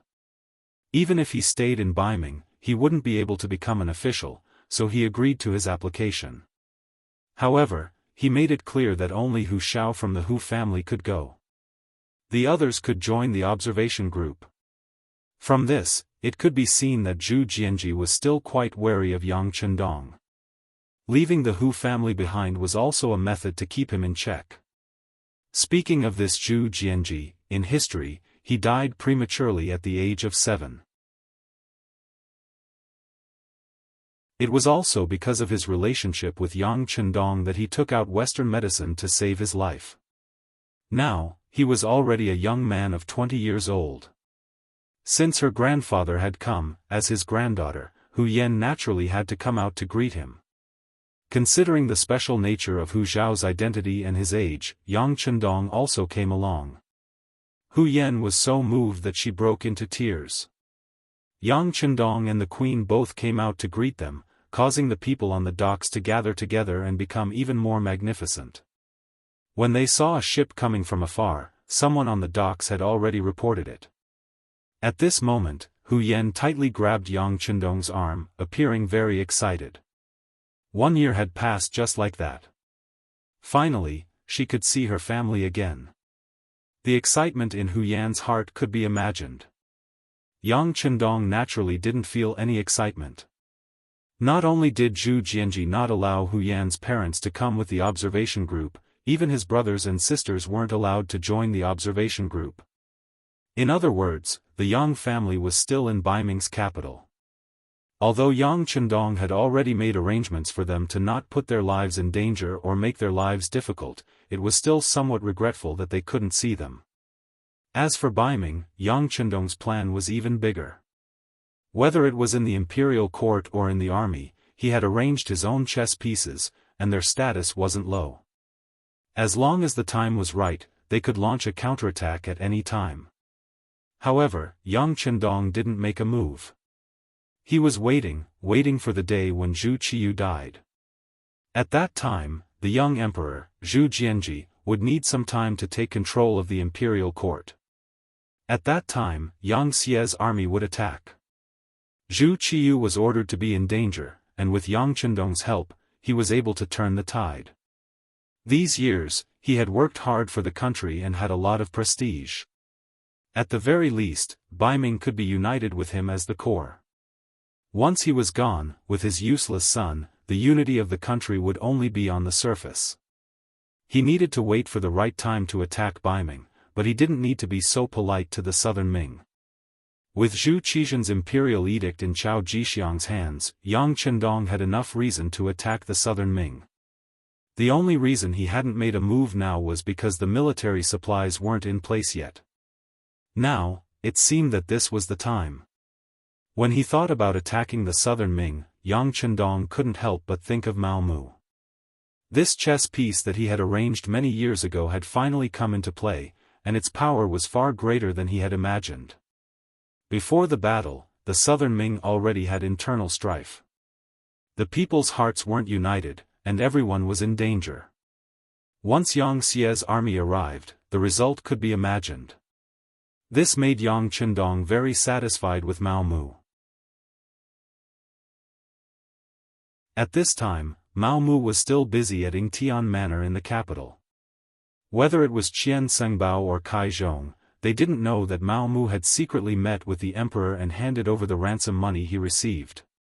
They were still using this opportunity to make a big profit. This was especially true for Qian Sengbao. Relying on his identity as the one who supported Mao Mu, he didn't give Mao Mu a single tael of silver. He only handed over the list of officials that he wanted to protect, saying that they were all his people, so he had to be magnanimous. Under Qian Sengbao's forceful attitude, Mao Mu chose to continue to endure. At the same time, he made a detailed report to Zhu Qizhen. In his own words, the reason why he could be where he was today was all because of the emperor's great kindness. He only listened to the emperor. As for other people, no matter how great their kindness was to him, he would at most help them within his authority. However, when it came to imperial power, he would still choose to listen to the emperor without hesitation. When Zhu Qizhen heard Mao Mu's confession, he was very happy. He praised Mao Mu as the most loyal official in the current court and told him to be at ease. Zhu Qizhen valued Mao Mu more and more. He began to have opinions about Qian Sengbao. This man, he was always afraid of being compared to others. With this comparison, it was clear who was stronger and who was weaker. Qian Sengbao, who seemed to be good at everything in the past, now made Zhu Qizhen feel dissatisfied with everything he did.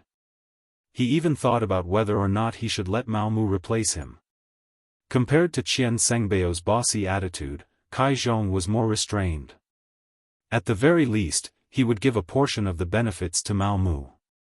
However, no matter what he did, he had already entered Mao Mu's death list. This was not only because Kai Zhong had sent his nephew Kai Ge to follow him.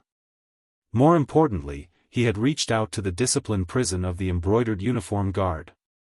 He had bribed the Embroidered Uniform Guard's jailers to meet Chao Jixiang's nephew, Chao Xian, who was the son of the former Embroidered Uniform Guard commander Chao Zheng.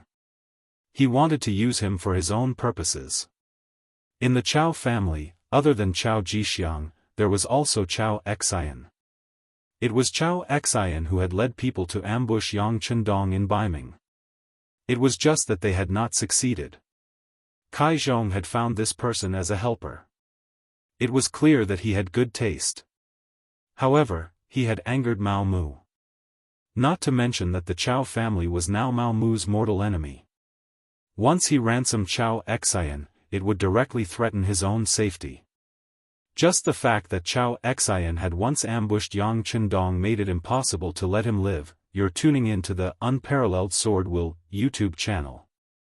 Don't forget to subscribe and join us on this journey to catch the most captivating stories.